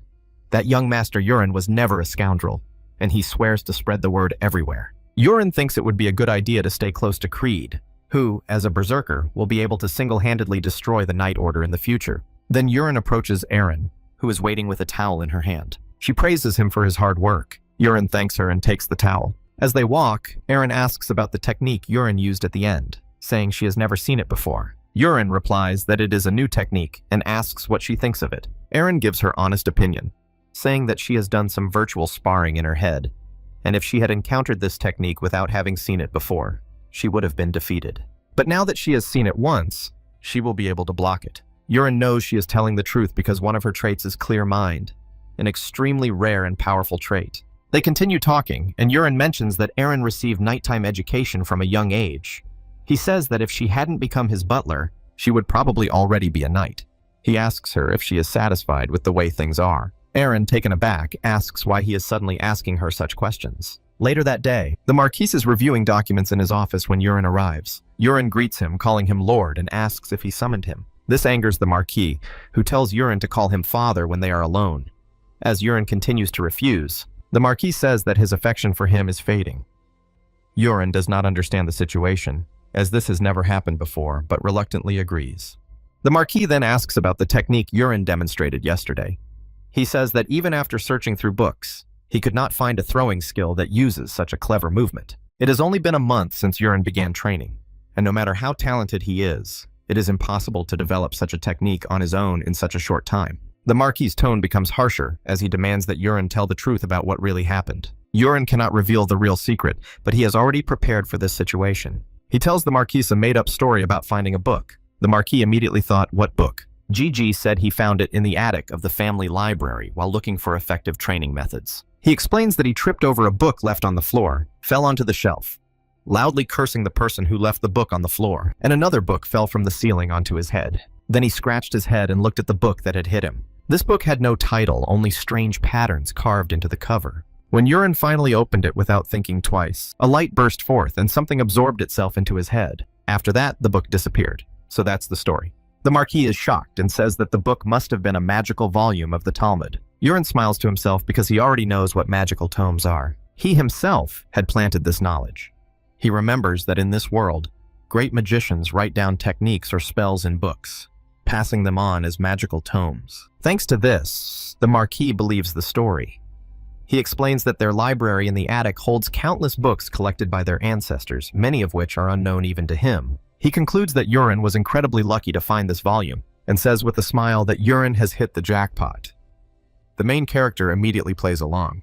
Then the Marquis stands up and says that a promise is a promise. He will no longer force Yurin to learn fencing. According to an additional promise he made, he asks Yurin to name what he wants. Yurin also stands up and approaches his father, and then declares that he wants the title of heir. The Marquis is stunned to hear this and immediately turns away. Yurin assumes that if he says so, the Marquis will not fulfill his wish. Hearing this, the Marquis hesitates, but confirms that since it is within his power, he must grant Yurin's wish. Yurin intervenes, saying that the Marquis's expression looks too tense. The Marquis shudders upon hearing this, and Yurin continues, saying that he will only cause trouble if he becomes the heir. Not only that, but many in the family will rebel, especially Kayan, who will make a huge fuss. The Marquis realizes that Yurin is right and recalls Kayan's behavior earlier. Because of all this, Yurin says he will compromise for now. The Marquis asks if he really intends to compromise, then smiles and thanks Yurin. Yurin smiles back because he is not really interested in the position of heir. If he became the heir, he would spend every day alone with the Marquis, learning how to manage the castle, a life without freedom. Instead, Yurin would use his time to improve the Sichuan Tang family's poison skills and travel the world in search of opportunities. The Marquis tells Yurin to name another wish. Yurin replies that his other wish is to create his own order of knights. The Marquis is stunned to hear this. Yurin continues, suggesting that Aaron, who is now his butler, and Creed, who dueled with him yesterday, become his knights. The Marquis replies that this is no more difficult than granting the title of heir, and even praises Aaron's exceptional talent, saying that he is too good to be wasted as a butler. In the end, the Marquis decides to grant Yurin's wish. Hearing this, Yurin thanks him, but the Marquis asks who will take Aaron's place as butler, since none of the current butlers are suitable. Yurin informs him that he has someone in mind, Peru, who works in the kitchen. He suggests that the Marquis make Peru the butler, but asks that it be presented as the Marquis's decision, not Yurin's. The Marquis finds this suspicious and asks what is going on. Yurin replies that he will explain later. The Marquis readily agrees, which makes Yurin feel that his father now trusts him more and no longer asks unnecessary questions. It turns out that this Marquis's affection for Yurin has increased to 74 points, which is a huge increase. Yurin concludes that being recognized as a son really does matter. Peru begins working as Yurin's butler. Yurin summons Aaron and Krita to the training ground and announces that they will become his exclusive knight order. He tells them to train hard every day from now on. He then introduces his new butler, Peru, but Aaron does not seem particularly pleased or happy. She recalls how she once asked Yurin why he mentioned Peru as her replacement. Yurin reveals that Peru is actually a spy, which frightens Aaron. She did not expect this turn of events at all. He explains that Peru was sent by the knight commanders Karox and Kayan to kill him. Aaron becomes concerned and asks why Yurin keeps Peru close to him as a butler if this is true. Yurin laughs and assures her that everything is fine, because Peru now only listens to him. Aaron is truly shocked by these developments. Her thoughts are interrupted by Creed asking a question. Seeing this, Yurin gives him permission to speak. Creed says that even though there are only 2 of them, since it is still a knightly order in name, there must be a senior knight, even if there is no commander. Then Creed looks at Aaron and says that the senior knight should be the strongest one, and she looks small and fragile. She is not fit to be the leader, so he should be the leader. Hearing this, Yurin agrees, and says that only a strong knight should become the senior knight. So he orders Creed and Aaron to fight right here and now. They begin sparring, and soon the outcome becomes clear. Aaron completely outclasses Creed, forcing him to admit defeat. She then instructs him, saying that his attack patterns are too simple and need improvement. Otherwise, his movements are too easy to read. Creed, visibly shaken, replies that he will remember this. Aaron sheathes his sword, and Yurin announces that everything is fair now, and says that Aaron will be the leader of the Knight Order. He tells everyone to applaud. Then evening comes. Peru apologizes, saying he is going to prepare dinner. As he leaves the training hall, Yurin watches him closely, able to faintly sense his energy even from a distance. Yurin decides to try out a new technique, using his internal energy to create sound waves instead of his voice, transmitting words directly into the target's ears. This martial art, called sound transmission, is an essential skill in martial arts novels. Yurin uses it and calls Peru by name. Hearing this, Peru turns around and responds, but freezes in fear because there is no one around. Yurin calls his name again, which frightens him even more. He calls him again and again from different directions. Yurin asks why he looks so surprised. Calming down, Peru nervously asks if it is black magic. Yurin corrects him, saying that it is more like connection magic. Peru is amazed and says that this is to be expected from Yurin, who has never been affected by poison. He explains that he has heard of black magicians who control poison with magic, so he concludes that Yurin must be such a person. Yurin is amused by Peru's assumption and decides not to dissuade him, saying to believe whatever he wants. He then asks if the poison he requested earlier is ready. Peru confirms that the snake venom, an extract obtained from 100 poisonous snakes, is ready, although he admits that it was difficult to make. Urin praises Peru and instructs him to generously add the poison to the Tyrian soup that will be served for dinner.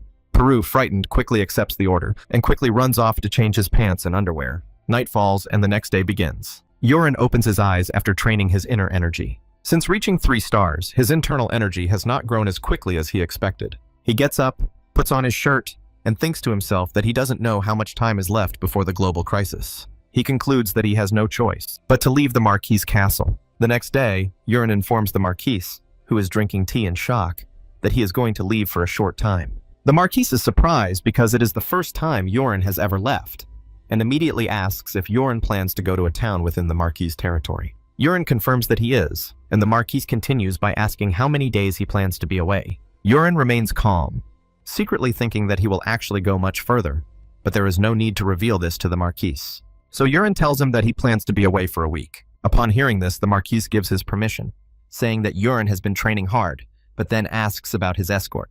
Urin has already anticipated this and replies that he does not need an escort. The Marquis is shocked and scolds him, reminding him to remember his position as the eldest son of the Rox family. Urin nervously replies that he is only going to a neighboring village, so there is no need for an escort. The Marquis scolds him again, warning him that he does not yet know how dangerous the world is. Even if Urin has become stronger through training, there is always the possibility that he could be poisoned.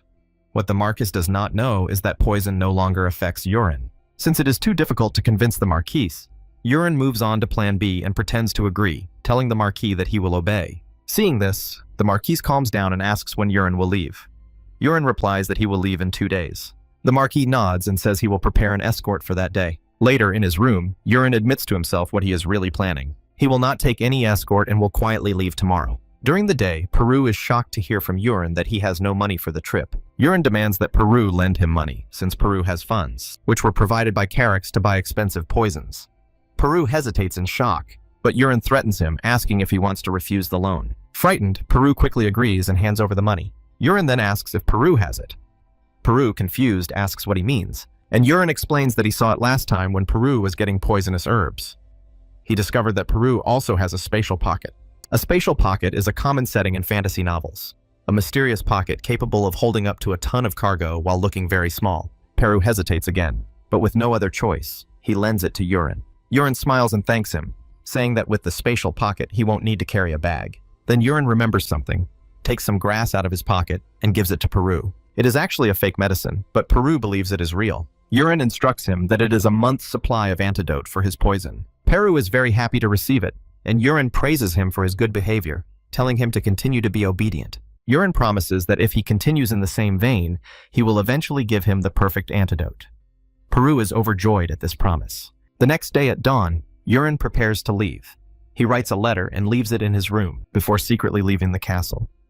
Walking through the grounds, he notices that there are very few people around at dawn. Suddenly, someone notices him and cheerfully asks why he is up so early. Urin shudders when he sees that it is just an old man who is simply trimming the bushes. Then he quickly plays along, confirming that this is indeed the case. Looking at the old man, Urin senses something unusual about him, despite his kind appearance. Urin wonders what it is and almost decides to use the eye of the creator, but stops himself. He thinks to himself that it's okay, nothing seems strange. After that, Urin successfully leaves the castle, remembering that this is the first time he has ever left its walls. After walking for a while, he looks ahead in surprise, for he stumbles upon a magical tower, and quickly enters, approaching the administrator. Seeing him, the administrator asks why Urin has come.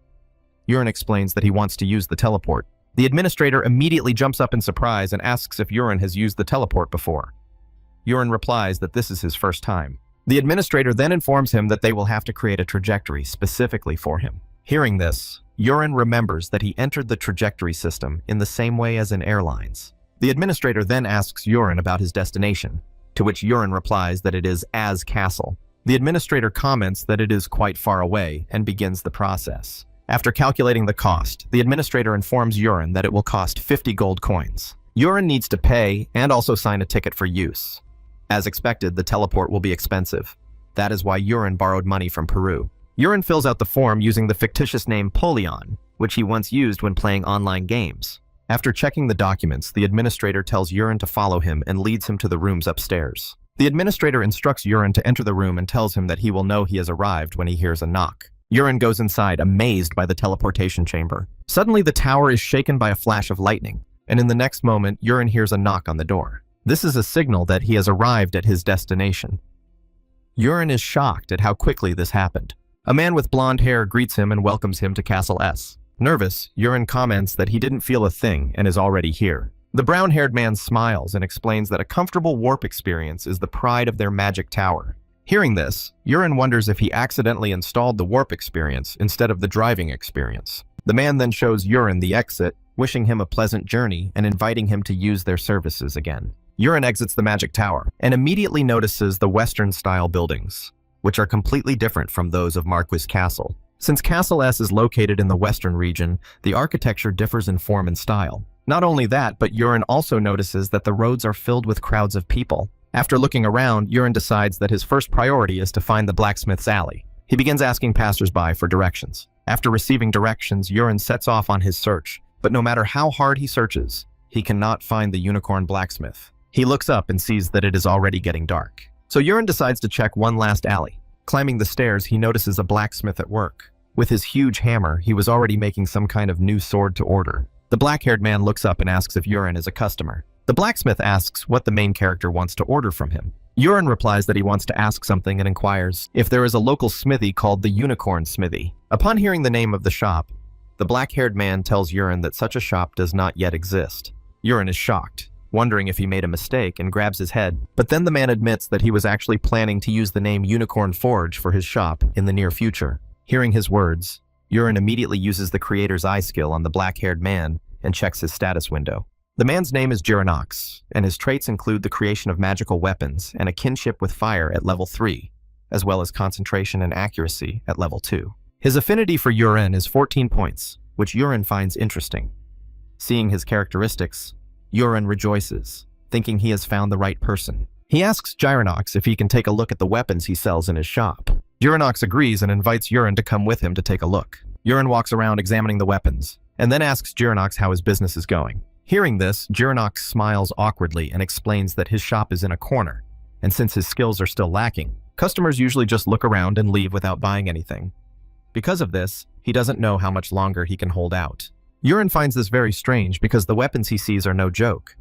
Each of the swords has excellent abilities and blessings. Urin asks if Jiranox made all these swords himself. Jiranox confirms that he did, but insists that they turned out to be failures. Stunned, Urin listens as Jiranox explains that after completion, the swords became strangely heavy, so much so that even people with tremendous strength could barely lift them.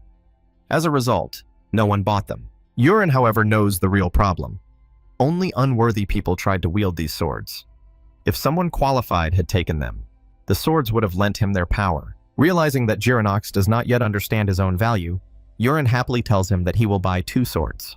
Jiranox begins to worry and asks why he should buy them if they are defective. Urin, meanwhile, wants to give the swords to Aaron and Kraid, but he is also looking for a true treasure. So he asks Jiranox if he has any heavily rusted weapons. Jiranox is shocked by this request, but still shows him a pile of rusty weapons, explaining that usually no one is interested in them. Usually they are collected and sold for next to nothing, since no one buys them anyway, but as Urin planned, he finds the weapon he was looking for, and he puts his hand in the box. Jiranox admits that he did not forge this item and does not know where it came from. It was lying around in the warehouse, and he thought about throwing it away, but decided that would be wasteful, so he left it there. Upon seeing the weapon, Urin immediately declares that he will take it as well. Jiranox is surprised, but agrees to sell everything to Urin for only 2 gold coins, since Urin also chose a defective piece. Urin is delighted with the deal, knowing that once the true nature of these weapons is revealed, they will be worth not just 200 gold coins each, but possibly even more. Suddenly, Urin remembers something else. He realizes that it is not only the weapon that is valuable. Jiranox himself is also of interest. He can be bought too. Therefore, Urin advises him, since business is slow, to consider closing the shop and working as a hired craftsman instead. Jiranox smiles, surprised by this suggestion. He admits that he had already thought about closing down before, but it all seems very sudden. Hearing this, Urin decides to formally introduce himself. He announces that he is the invincible spear defending the south, Urin Rox of the Rox family. Hearing the name of the Rox family, Jiranox is shocked and immediately bows, apologizing to Urin. Urin is nervous about this reaction and tries to make Jiranox stand up, But Jirenox insists that he is comfortable as he is, and asks Urin not to address him so formally. Urin reluctantly agrees and orders him to get up, thinking to himself that there is nothing to be done about the medieval class system. Then Jirenox asks why Urin would hire a blacksmith like him. Urin replies that it is because of his special talent. Jirenox denies this, saying that he has no talent, which is why his master scolded him every day. Urin is shocked to hear this. He doesn't know who Jirenox's master was, but it's clear that he was trained very harshly. Urin explains that he visited many smithies that day and saw many weapons, but Jirenox stood out. They were crafted and finished with exceptional care. His swords are superb, but what impressed Urin most was the braiding on the handles, which is surprisingly meticulous and important for preventing slippage. Seeing this detail, Urin believes that Jirenox has a special talent that will one day blossom and bear fruit. Urin just made this up on the spot, but he became curious to see if it would actually work. Jirenox decided to follow Urin after hearing this, which pleased him. But then Jirenox laughed, noticing that Urin was very different from the rumors. Laughing, Urin asked if he meant the rumors that he was a scoundrel. After that, Urin laughed too and looked at the dagger. Then he told Jirenox that he would show him something interesting. He pricked his finger with the dagger, and blood ran down the blade. He did this to awaken the mystical artifact Agnes. The dagger began to float in the air, creating strong gusts of wind around it. Jirenox was shocked and asked what was happening. Urin explained that it was the legendary Ego Sword, a sword that in the original story was supposed to go to the main character. A pop-up window appeared, asking if Urin would continue to conclude a soul contract with Agnes. Urin agreed, and suddenly the dagger shattered into pieces, rapidly reshaping itself from the yellow slime into a new form. Urin was surprised because, according to the settings, the Ego Sword was supposed to have the voice of a cute girl, but the current voice was not like that at all. The dagger mocked Urin, demanding to know who he was in order to sign a contract with him. Urin didn't understand, but the Ego Sword continued, stating that Urin had no talent at all. This angered Urin, as the Ego Sword seemed disappointed that it couldn't sense any mana in him, but he didn't like this attitude. The Ego Sword continued to taunt him, calling him a nobody. Urin grew angrier, thinking to himself that the sword didn't even sound like the sassy schoolgirl character he had imagined. Then the Ego Sword asked how Urin knew about its location and the spell of liberation. Urin replied that he had heard about it from the Great Prophet, a background detail he had forcibly added to the novel for plausibility. The Ego Sword found this impossible to believe and asked why the Great Prophet would tell such things to someone as useless as Urin. Then he asked if Urin also knew about the Ego Sword's abilities.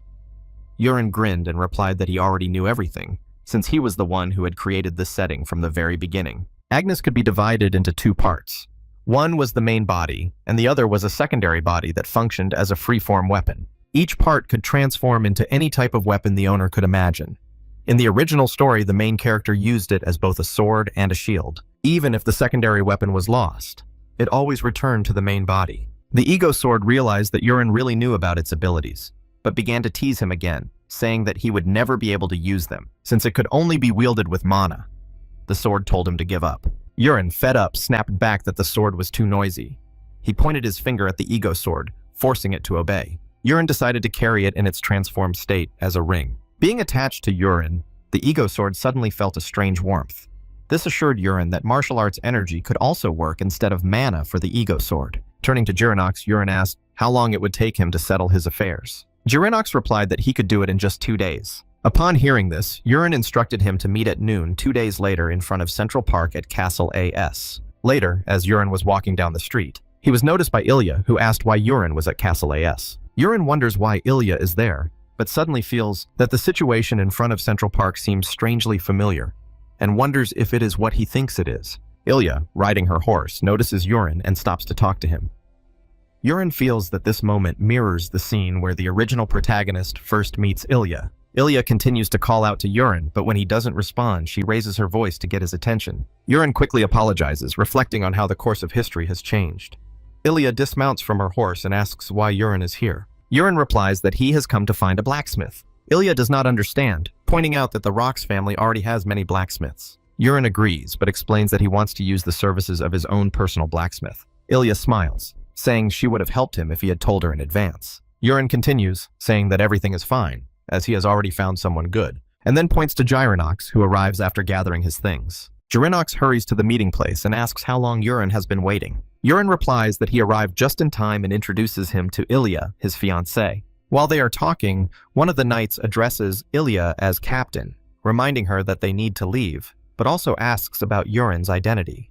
The knight's name is Mask, and Ilya introduces Yurin to him as her fiancé. Yurin rocks. Mask's expression changes when he hears this, but he remains calm, greets Yurin, and introduces himself as the commander of the 5th Squad of the Marquis Marcus family's Steel Hammer Knight Order, Musk Malin. Yurin politely replies that it is a pleasure to meet him. Yurin, however, already knows Musk quite well, titles aside, as he is the one who created this character. Simply put, Musk is an extra with nothing special about him except his lousy personality. In the original novel, the situation played out as follows. Musk and his knightly order block the way, refusing to budge. Musk tells them to step aside if they don't want to die. Then the main character steps forward, a fight breaks out, and Elijah appears just in time to stop it, beginning his relationship with the main character. The important part after that is that the main character accompanies Ilya into battle and saves her from mortal danger. But now Yurin can't find the main character anywhere to bring him back into the story. Since he can't let Ilya die, he intervenes himself. That is why Yurin asks Ilya where they are going. Ilya explains that orc raids have become more frequent near Ass Castle, and their knightly order has received orders to scout and clear the area. The protagonist listened to her attentively. Upon hearing this, Yurin asks Ilya for a favor. He wants to accompany her. He asks her to take him with her. Ilya is very surprised and asks why. Why does he want to do this? Yurin explains that he wants to gain real combat experience and also wants to see her skills. Ilya objects that it will be dangerous. Yurin replies that it's okay, because at least he's good at running away. After thinking about it and seeing how the main character is smiling and wants to do it, as well as the bewildered blacksmith, Ilya orders Mask to give Yurin a horse. Mask strongly disagrees, saying that they are not going for a walk and that they must not lose vigilance, even if the enemies are just orcs. He points out that he does not sense any mana from Yurin or Girinox, and insists that they have neither the ability nor the luxury to protect them. Hearing his complaints, Ilya firmly reminds Musk that she is not asking for a favor, but is giving an order, so he must obey without further argument. Masku, dissatisfied, has no choice but to obey, and he reluctantly says that he will prepare the horse right away. As he leaves, he mutters that if Ilya is so upset, she should just make him captain. Yurin and Ilya watch in silence. After a while, the group sets off on their mission. During the ride, Ilya tells Yurin to stay close to her because it will be dangerous. Yurin agrees and tells Girinox to hold on tight. Girinox, looking nervous, holds on tight as they set the horses in motion. Finally, they reach their destination, and Ilya orders the knights to split into groups of 5 to search for orc settlements. She strictly forbids them from attacking alone and instructs them that if they find a settlement, they must immediately retreat and launch a signal flare. After giving her orders, Ilya leads her team, including Yurin, in a different direction. Later at dawn, Ilya's group is still searching. The battlefield is once again littered with bodies, but the orcs' tracks are too confusing, making it very difficult to find anything. One of the soldiers asks what they should do, as it will soon be dark. Elijah thinks for a moment and decides that they should return for the day. But suddenly she looks up at the sky in surprise, as a signal flare from another team suddenly takes off. At that moment, another flare shoots up into the sky, and then another. Several flashes light up the sky. Ilya asks how many were launched. The soldier replies that he saw 5, but Yurin knows that there were actually 4. Ilya reacts quickly and decides to head for the nearest one launched in the west. They rush there with all their might, the horses running at full speed. But when they arrive, they find only a terrible scene before them. All the soldiers are dead and already lying on the ground. And at the sight of this horror, Ilya freezes in shock. Another soldier also rode closer and, looking at the corpses in shock, noticed their comrades' armor had simply melted, and with it their bodies. The guy wondered how this could have happened. And while the soldier was examining all this, Elijah immediately called on everyone to quickly move to the next area to the south. And they immediately rush in that direction. They rode their horses even harder than last time. But here too, a shocking scene awaited them. The battlefield was again littered with the bodies of their dead comrades. The soldier immediately suggested moving on to the next area. In order to make it in time this time, Ilya agrees.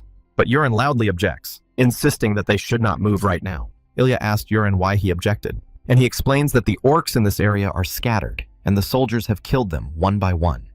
This means that there is no chance of victory this way. Yurin suggests stopping the operation and firing a signal flare to gather their forces in one place. Hearing this, one of the soldiers snaps at Yurin, telling him to shut up, as he has no right to interfere, and even blames Yurin for the mess they are in. Yurin recalls that in the original story, the main character was also cursed at in this moment, and even readers criticized him for annoying them. The soldier continues to yell at Yurin, humiliating him and telling him not to interfere if he doesn't know anything about fighting. Yurin points at the soldier and coldly tells him to shut up.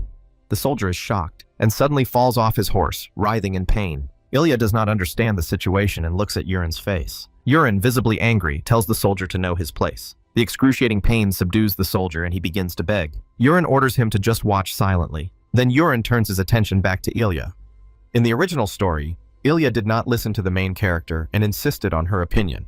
But now that Urin has changed the situation, he asks her to judge wisely. Ilya silently watches Urin, then agrees, deciding to think with a cool head. She orders the knights to immediately launch a blue signal flare to gather them all in one place. The soldiers launch the flare into the air, and now they just sit, cover the bodies of their comrades, and wait for reinforcements. Jirinox, struck by Urin's determination, whispers to him about how he made everyone move according to his will. Urin laughs, replying that it's all nonsense. While Ilya talks to the other knights, Jirinox notices that many soldiers will soon gather. Urin, however, remains silent, which shocks Jirinox. Urin explains that most of the soldiers will not be able to come at all because an orc named Karata has already gone around and dealt with them. Jirinox is very frightened and asks what Urin is waiting for in such a dangerous place. Urin smiles and replies that he is waiting for a real battle. Suddenly, a wounded soldier runs up to them, shouting to everyone, including the captain, to run away immediately. He looks pitiful. The soldier cries and tries to speak because it is almost here. But Ilya suddenly goes into battle mode, and her hands immediately raise a sword in front of her, and she looks ahead, seeing what was chasing him after all. The soldier is being pursued by a multitude of orc warriors, and there are many of them. Ilya is frightened by this sight, because there are really a lot of them, and turns to Urin, apologizing sincerely, because she believes that he will now die because of her. Everyone will die because of her. Urin calmly replies that everything is fine, because they will not die here. Then Urin begins to walk towards the orc monsters. Ilya asks in shock what he is going to do. Ignoring her, Urin tells Agnes that it's time to try out what they've been practicing for the last 2 days. He then orders Agnes to create black iron bullets using her secondary body. This is a technique Urin acquired when his divine energy absorption of 10,000 poisons reached 3 stars, but he has not yet had a chance to test it. Urin's black iron explosions are at level 1, a skill that launches hidden weapons that explode when infused with internal energy into bullets. However, it requires hidden black iron weapons to use. Thanks to Agnes, Urin now has the ability to create such weapons. He throws it towards the orcs, and it attaches itself to one of their axes. After a few seconds, the bullets detonate, creating a powerful explosion, which defeats many orcs at once. The main character watches this spectacle, and now, instead of orcs, there is only green mush left. Urin recalls the secondary weapon, and it returns. The guy happily notes how convenient this is. The remaining orcs roar and rush at him, but he uses his bullet weapon again, defeating another group with his purple aura. Another huge and powerful explosion occurs. Ilya runs up to him, asking what exactly he is throwing at the monsters. Urin shows her his secondary weapon, explaining that it is called Black Iron Explosion, and promises to explain in detail later. Then he tells her that he has already significantly reduced the number of orcs. Stunned, Ilya shouts at the soldiers, asking what they are waiting for. She urges them on, saying that now they can win. This is their only chance. At her command, Ilya and the soldiers rush at the orcs. Ilya defeats the first one, cutting off his head with a single blow, while the other soldiers also manage to defeat several. But then, seeing that defeat is near, one of the orcs tries to escape. Another orc, this time with red skin, blocks his path. The green orc is tiny compared to the red one, and trembles with fear. The red orc grabs the green one by the head, and lifting him up, kills him on the spot by squeezing his head. Ilya, the knights, and even the other orcs are stunned by this shocking scene. Ilya is frightened by the ridiculous size of the red orc. Urin, however, remains silent, thinking that the legendary orc warrior has finally appeared. The red orc is none other than Karata. Urin knows that if they don't defeat him today, they will all die. Karata roars, releasing its reddish, menacing aura, which creates massive waves of wind and nearly blows everyone away. He swings his huge sword with a sweeping motion, and then takes a stance, ready to lunge at Ilya, and then he does it, jumping right onto her head. The girl looks up in shock. She knows she won't be able to parry his attack, so she prepares to dodge. At that moment, Urin rushes to save her, scolding her for just standing there. They barely dodge Karata's blow, which crashes into the ground with tremendous force, while Urin carries Ilya on his back to safety. Once they are safe, Urin yells at Ilya, telling her that she just barely escaped death. But Ilya is stunned when she sees the ground around them. All her soldiers are dead, lying face down on the ground, and Karata is already preparing to attack again. Urin quickly decides to use the black iron explosion weapon against Karata, and throws it at him. The capsule flies straight to its target, the red bastard. It lands near Karata's ear, and detonates with a huge, powerful explosion. The monster's head should burst immediately, but to everyone's shock, it has no effect. There is not a single scratch on Karata. After taking the blow, Karata says something in his language, and then he laughs. Yurin is shocked to realize that none of his attacks are working. Since Karata is an orc warrior, his skin was originally described as being as tough as steel, but now, seeing it with his own eyes, it becomes terrifying. Ilya, furious at Karata for killing her subordinates, curses him. She considers it unforgivable and takes a stance, pouring her aura into her sword. She lunges straight at Karata, using her acceleration skill for a sharp lunge, delivering quick blows, but Karata easily blocks her blade with his own. Ilya continues to attack relentlessly, while Karata parries each blow effortlessly. This continues for a very long time. The girl's feet barely touch the ground, but her blade does not touch the monster either. Jiranox and Yurin watch closely. Yurin is impressed, thinking that this is to be expected from Ilya. The Empress of the Sword is indeed too strong. It's only the beginning of the novel, but she is strong enough to pressure Karata to such an extent. Even though Karata's steel skin and armor are under attack from Ilya, he still stands firm, as if nothing has happened. Karata continues to mutter in his language. The girl doesn't understand him, so she hesitates a little. At that moment, the monster suddenly releases a huge burst of aura. Ilya is stunned. An orc using an aura is unheard of. The monster even grunts with its own coolness. Karata begins his counterattack, and Ilya barely manages to block it. As in the original novel, Ilya begins to lose ground to Karata. Unable to cope with his overwhelming power, she falls to the ground. Karata, unharmed, walks towards her. The knights rush to her aid and help her up. Disappointed, Ilya admits that she cannot defeat Karata. With no other choice, she tells the soldiers that they must retreat. But as Karata approaches Ilya, Yurin intervenes. Karata speaks again in his language, but Yurin ignores him, taking out a dagger for a direct throw. He aims his eye directly at the monster again. He throws it with all his might, frightening Karata, who instinctively deflects it with his sword, breaking it with a single blow. Yurin is shocked. Karata destroyed his dagger with one blow. And then the main character decided to watch some more. The ogre stood there and continued to growl, probably saying something too clever. However, Karata suddenly notices something, a cut on his shoulder. There was a plate of explosives on part of the horn. The wound instantly explodes, creating a powerful flash. Karata was wounded and his arm became useless. Black blood dripped onto the floor. Yurin laughed, explaining that the first dagger was a decoy. While Karata was blocking the direct shot, he didn't notice the real dagger that Yurin threw from behind. Smirking, Yurin points out that although Karata's skin is as tough as steel, not every part of his body is invulnerable. Weak spots appear in the gaps in his armor, and Yurin will not hesitate to exploit them. The ogre stood and listened to all this, puffing with rage. In a rage, Karata swings his sword at Yurin. Caught off guard, Yurin barely manages to dodge. This happens in a matter of milliseconds, and he avoids the next blow. Then he has to dodge again as the monster launches another attack. He counterattacks, firing another bullet, mocking Karata and asking where he is going. The bullet hits, causing another explosion. Stepping forward confidently, Yurin smirks, asking if Karata is angry and then teasing him, saying that he has no intention of obediently letting himself be caught. But then Yurin is greatly frightened when he notices that the orc warrior is running away from him and preparing to attack Jiranox. The orc warrior leaps high into the air, his massive sword flashing as it descends upon Jiranox. Faced with this sudden and terrifying situation, Yurin had no choice but to act immediately. Without hesitation, he rushed forward, determined to save him at any cost. At this critical moment, Yurin decided to use the dragon step technique. Although it was only a minor version of the technique, he poured all his inner energy into it, pushing his body to its absolute limit to increase his speed. Just as the orc warrior's sword was about to strike Jiranox, Yurin arrived just in time and managed to pull him away from the deadly blow. The warrior's sword crashed into the ground with terrifying force, releasing an overwhelming aura that shook the surroundings. The orc warrior's eyes widened in shock at the sight of Yurin saving Jiranox in the blink of an eye. Ilya, watching from afar, was no less amazed. She couldn't believe Yurin's incredible speed and bravery. After dragging Jiranox to safety, Yurin realized that the battle had to end quickly. He stood firmly in front of the orc warrior and summoned his sword, Agnes. In a commanding voice, he ordered the blade to transform into the bloodflower butterfly, one of the highest-ranking hidden weapons passed down in the Sichuan Tang family, and he swung it forward. In an instant, the blade broke apart into a swarm of beautiful butterflies, shimmering with a mysterious aura. The swarm of butterflies was almost at the monster's face, and rushed forward, using a spinning shot technique. Despite the chaos of battle, Ilya was mesmerized by the breathtaking sight of the butterflies. She couldn't help but quietly compliment their beauty.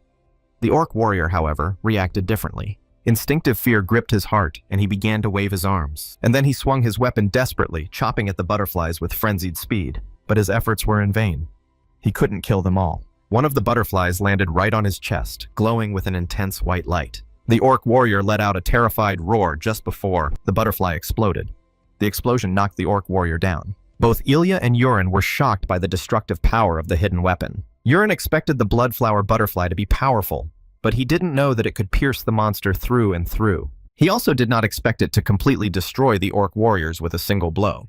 The soldiers standing nearby were just as stunned, their voices trembling as one of them stammered that the orc warrior had finally fallen and victory was theirs. However, Ilya quickly regained her composure. Thinking clearly, she warned the soldiers that the battle was not over yet, as there were still smaller forces of orcs nearby. The younger orcs, frightened by her statement, began to panic. Without wasting a minute, Ilya rushed towards them, leading her soldiers to end the battle once and for all. Meanwhile, Girinox approached Urin with gratitude. He sincerely thanked him for saving his life. Thus, Urin's first real battle ended in success. When night fell, Ilya and her soldiers completely destroyed the remaining orc forces, securing their victory. After the battle, Urin approached Ilya with concern, asking if she was injured. Ilya assured him that she was unharmed, but admitted that since she owed him her life, it was difficult for her to express how much she appreciated his actions. Urin just laughed warmly, telling her that helping each other was natural and not worth dwelling on. Then he reminded her of the question she had asked earlier, whether he had studied sword fighting. With a calm smile, he revealed the truth. Instead of swords, he had trained in concealed weapons. Ilya was visibly shocked by this revelation. She asked if he really meant weapons like daggers. Urin confirmed this, explaining that the explosive sphere earlier and even the butterfly technique he had just used were all concealed weapons. Ilya was deeply impressed and somewhat stunned by his skill. She realized that Urin had mastered hidden weapons to an incredible degree. Urin secretly hoped that this experience would broaden her horizons. After all, Ilya had been taught her whole life to believe that the sword was the supreme weapon. Now, perhaps, she would begin to respect the potential of other arts as well. One of the soldiers quickly reported to Ilya about the preparation of the magic bag. Hearing this, Ilya raised her sword and firmly stated that even if they couldn't collect all the orc remains right now, they should at least take the remains of the orc warriors as proof of their victory. With a sharp movement, she gathered the remains of the orc warrior herself. Girinox was stunned to see the size of the orc warrior and shook his head in disbelief. He noticed that the magic bag would surely get dirty if they put the orc warrior's remains inside it just like that. Ilya calmly looked at him and explained that it was fine because the bag was originally prepared for storing monster remains. Therefore, they did not need to worry about it getting ruined. With that assurance, she put the orc warrior's remains into the bag without hesitation. Once the task was complete, Ilya turned to Urin and told him that they needed to leave quickly, as the night was getting late and dark. The group mounted their horses and set off, but their journey was soon interrupted by Mask and two other soldiers who suddenly appeared. Narrowing her eyes, Ilya demanded to know where Mask had been, reminding him that quite some time had passed since the signal flare had been fired. Mask visibly flinched, as if afraid of being caught for some misdeed. With a trembling voice, he explained that they had gone too far ahead and were attacked by orcs on their way back, which delayed them in battle. Ilya listened attentively, her expression skeptical.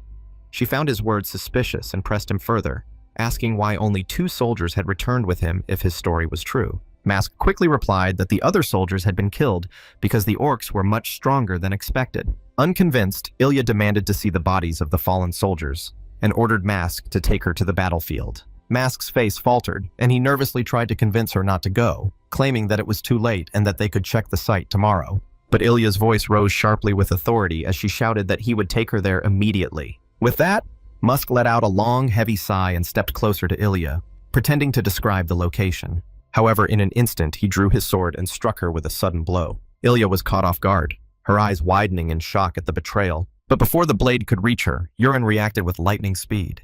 He threw his dagger with pinpoint accuracy, striking Musk's arm and causing him to drop his weapon. Mask cried out in pain and fell from his horse, clutching his wounded arm. Urin's voice burned with rage as he confronted Mask, asking if he really believed that such a foolish act would deceive him. He pointed out that any soldier claiming to have fought a fierce battle with orcs should be exhausted or wounded, yet Musk and his men looked perfectly normal. His words cut through the air as he accused Mask and the 2 soldiers of colluding with the orcs from the beginning, leaking information and betraying their comrades. Upon hearing this, Musk began to shake uncontrollably, and his reaction alone was enough to confirm his guilt. Urin knew the truth about the betrayal because he was the one who had written the story from the beginning, and nothing could be hidden from his knowledge. Elijah, filled with righteous anger, drew his sword to carry out justice. Mask fell to his knees and begged for mercy, desperately speaking of the merits his family had brought to the kingdom. But Ilya's face remained cold, and she refused to listen to what she considered to be nothing but lies and excuses. With unwavering determination, she struck with her sword, ending his deception once and for all. Yurin, watching her fierce determination, could not help but admire her strength and resolute character. Ilya then ordered her soldiers to seize the two remaining traitors. They fell to the ground, begging for mercy and claiming that they were only following Mask's orders. The next day, at Aas Castle, morning turned to noon. In his chambers, Juranox was busy trying to wake Yurin from a deep sleep. Yurin slowly opened his eyes, confused, and asked what had happened. Juranox laughed lightly and told him to wake up properly, as it was already lunchtime. Then, with a playful grin, he added that Ilya had arrived, wearing a stunning black dress. She asked the main character if he had slept well. Hearing this, Yurin sat up in surprise, his eyes widening as he imagined the unexpected sight of Ilya in such an elegant outfit. Opening his eyes and noticing Ilya standing there, the first thing Yurin asked about was her unusual outfit, something completely different from anything she had ever worn before. Instead of answering his question, Ilya waved him off and calmly told him to go with her to her house, which immediately surprised Yurin. He was shocked by such a proposal. She said that her father wanted to meet him, so he had to accompany her. Looking at her now, Yurin thought to himself that the title of the most beautiful woman in the world was indeed no exaggeration. Her graceful presence proved that it was true. Having no other choice, Yurin accepted the invitation, although in his heart he remembered the events from the original novel. This was the very moment when the main character saved Ilya and later went to meet Marcus. Then Ilya decided to leave the room, telling Yurin to tidy himself up and meet her outside. Before that, Yurin glanced at her status window and realized something important. Her sympathy for him had already risen to the level of favor, and that was simply because he had helped her once. For Yurin, this was both unexpected and significant. The scene switched to the courtyard. Ilya waited patiently for Yurin to get ready, and finally he arrived. Soon they met and walked together. However, they did not get very far. They were stopped by a crowd of commoners. When they saw Ilya, the people began to call her the Knight of Iron Blood. It turned out that rumors had already spread. They said she was a warrior who bravely faced a terrifying orc warrior without retreating a single step. This honorable title suited her very well, and it was exactly the same title mentioned in the original novella. Then the commoners noticed Yurin standing next to her. The young women among them blushed and whispered excitedly, calling him Yurin the Steel Mage and remarking on how handsome he looked. Yurin was completely taken aback by this new title, but the explanation became obvious.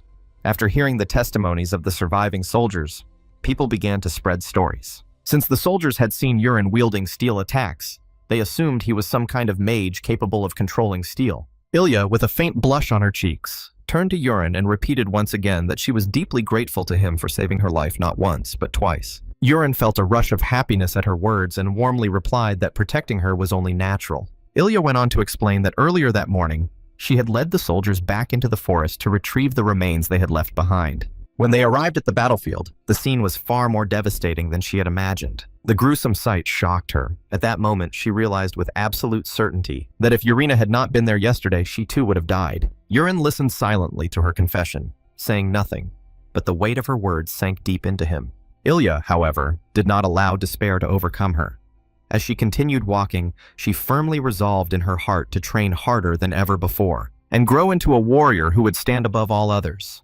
She made the decision that she would never suffer defeat again. Hearing her determination, Yurin smiled to himself.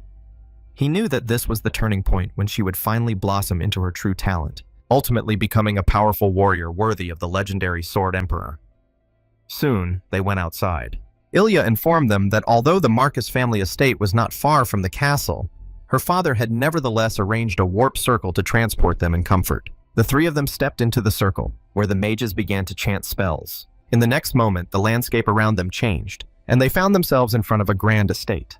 Their jaws dropped to the floor. Yurin was amazed at how the surroundings had changed in the blink of an eye, while Ilya calmly welcomed him to her family home. Without stopping, she led them inside, with Yurin and Jiranok following close behind.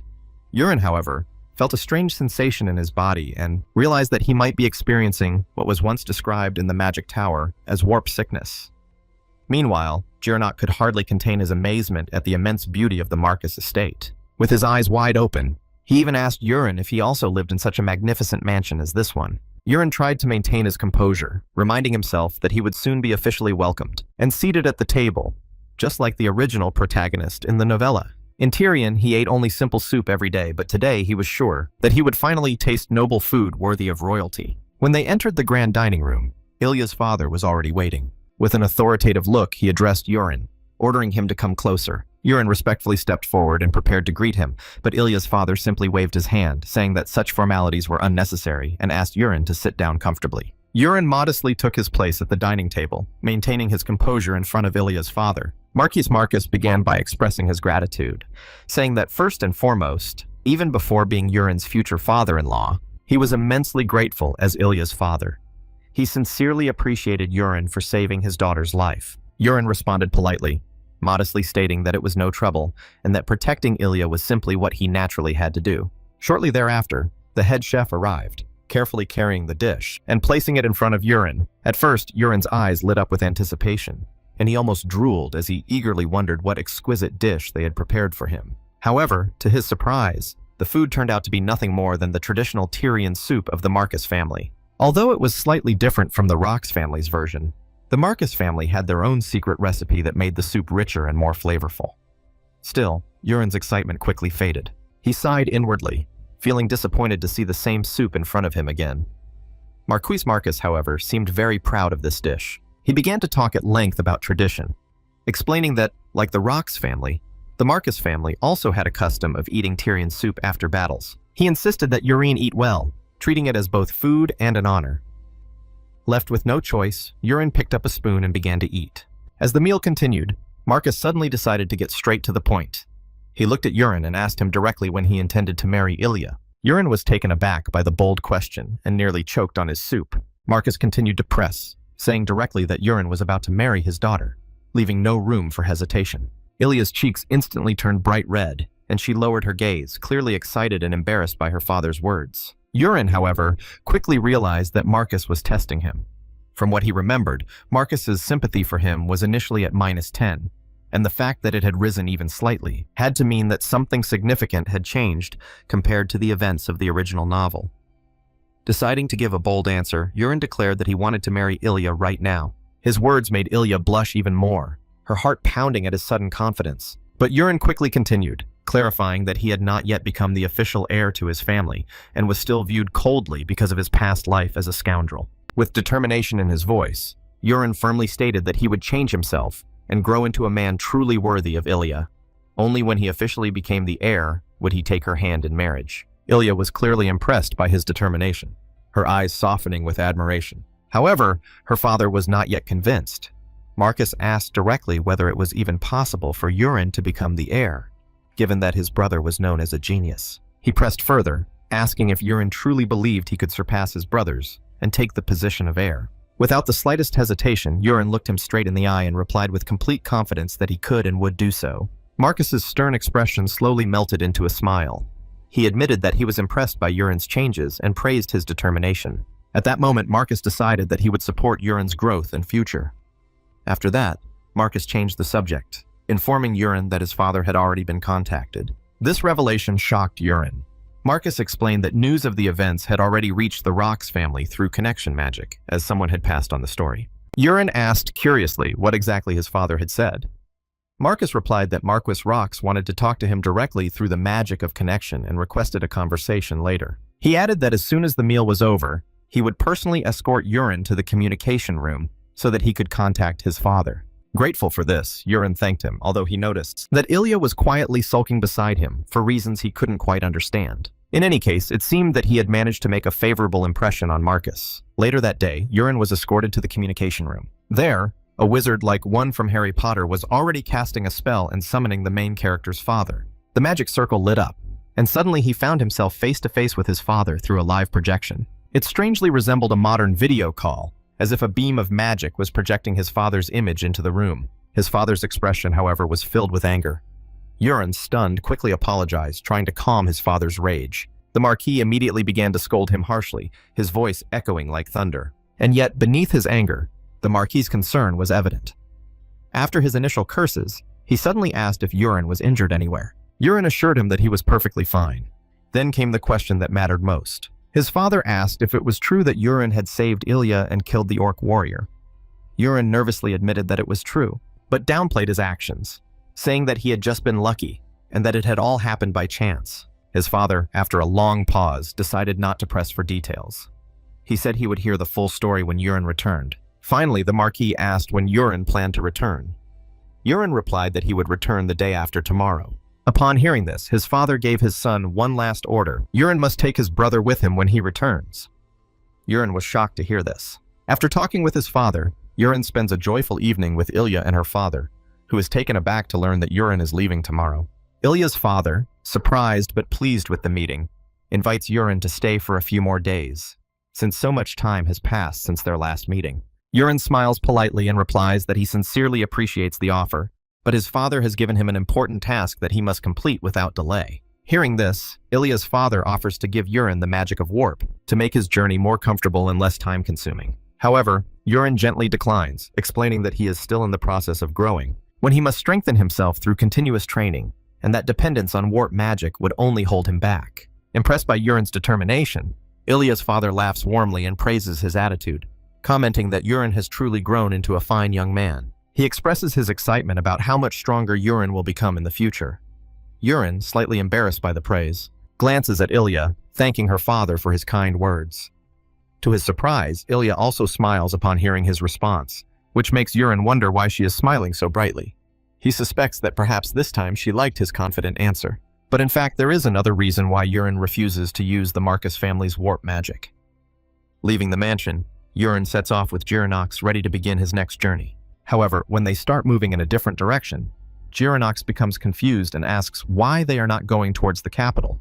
Urin turns around with a calm smile and says that there is a place they need to visit first. He points to a massive mountain near the Marquis' estate, a mountain known for being the lair of an ancient dragon. Girinox instantly recognizes it and admits that he once visited this lair long ago, before he opened his smithy. Burning with curiosity, he asks Urin if he plans to go there to make a wish, as the old legends say. Urin smirks and shakes his head, revealing that his true goal is to retrieve the hidden treasure. Girinox looks puzzled, completely unaware of any treasure in that place. What he doesn't know is that this treasure is something only Urin knows about, a secret that originally belonged to the main character of the story. As they approach the mountain, they finally find the entrance to a cave marked Dragon's Lair, which in ancient times was believed to be the home of dragons. To their surprise, even at such an early hour, there are several visitors at the cave. Girinox looks at Urin with concern, wondering if they will be able to find the treasure with so many people around. Urin calmly explains that these people are illusions, fakes created by ancient magic, and tells Girinox that the world is full of hidden secrets. Then, with quiet determination, he orders Girinox to follow him without making a sound as they circle around the mountain to the other side. Girinox, though confused, does not question Urin's order and simply follows him. By the time they reach the other side of the mountain, he looks around in disappointment, saying that there is nothing there. But Urin's sharp eyes have already spotted what he came for. A hidden handle carved into the rock wall, shaped like a car door handle. He carefully scans the area to make sure no one is watching, then grabs the handle and pulls it, just like opening a car door. His companion watched in shock as the magic unfolded before them. Instantly, a hidden door materialized and swings open, revealing a secret passageway behind it. Girinox's eyes widen in disbelief, and he stammers, asking what kind of magic could have created such a thing. Urin doesn't bother with explanations. Instead, he gestures for Girinox to follow him. Together, they step into the secret passageway, and the door closes silently behind them, hiding their presence from the outside world. Girinox discovers that the cave is much brighter than he expected. Amazed by the sight, he suddenly notices a sparkling gemstone embedded in the wall, and his eyes light up with excitement. As soon as he reaches for it, Urin quickly raises his hand, stopping him midway and firmly ordering him not to touch it. Confused, Girinox freezes and looks at Urin, nervously asking what kind of trap could be hidden in something that looks so harmless. Urin smirks and calmly explains that if Girinox had touched the stone, the entire room would instantly turn into a sea of fire. At the mere thought of this, Girinox trembles, his face pales, and he takes a cautious step back. Urin continues forward and tells Girinox to stay right behind him, because the cave is full of numerous traps like this one. Girinox swallows nervously but obeys without objection, determined not to make a fatal mistake. After a cautious walk through the narrow, glowing tunnels, they finally arrive at what appears to be a normal part of the cave. Urin stops and looks around, confirming that this is the place he was looking for. Girinox, still confused, looks around and mutters that there is nothing here but stone and dust, and an altar. Urin turns to him and asks if he knows what lies beyond this wall. Girinox shakes his head, still not understanding. Urin explains that the so-called Dragon's Lair that people visit is just a fake, a diversionary tactic. Behind this wall is the real secret room, and right now he can feel the faint spiritual energy of people bowing and praying outside. Having said that, Urin kneels down near the ancient altar and says that it is time to see the real treasure. Girinox, even more puzzled, asks what treasure he is talking about. Without answering directly, Urin feels around the base of the altar, finds a small hidden handle, and pulls it. A secret compartment opens, revealing a large chest inside. As the lid creaks open, Girinox gasps in disbelief. The chest is overflowing with glittering gold coins and precious stones. His jaw drops, but before he can say anything, Urin ignores the gold and instead picks up a small bundle lying neatly in the center. He explains that this is what he actually came for. Urin opens the bundle, and a glowing system window appears before him. The notification reads, Warrior's Jade. Effect, Rebirth. It is a rare and powerful artifact, an indispensable item for those who seek to become stronger. A satisfied smile spreads across Urin's face as he puts the jade in his pocket and tells Girinox to start packing all the gold into their magic bag. Girinox quickly gets to work, still amazed by the treasure they have discovered. Once everything is packed, they make their way out of the cave. As they descend the mountain path, Girinox, still catching his breath, asks where they will go next. Urin calmly replies that their next destination is the Tower of Magic in the castle, where they will use the official warp gate to continue their journey. Girinox nods understandingly, noting that it is strange how even at such a late hour, so many people are heading towards the countryside. Just then, Urin suddenly stops dead in his tracks. His expression hardens as he notices a mysterious figure in a dark cloak walking down the road ahead. A chill runs down his spine. Using the eye of the creator, Urin tries to assess the characteristics of this person. But as the data appears, his eyes widen in shock. He recognizes her instantly. She is a character who does not appear until the second half of the novel. Girinox notices the sudden change in Urin's behavior and calls his name, but Urin does not respond. His thoughts race as he studies the woman's overwhelming aura, realizing that her power is on a completely different level. There is no doubt about it. He cannot defeat her, not now. Before he can plan his next move, the woman suddenly turns her head. Urin's heart stops, and a single thought flashes through his mind.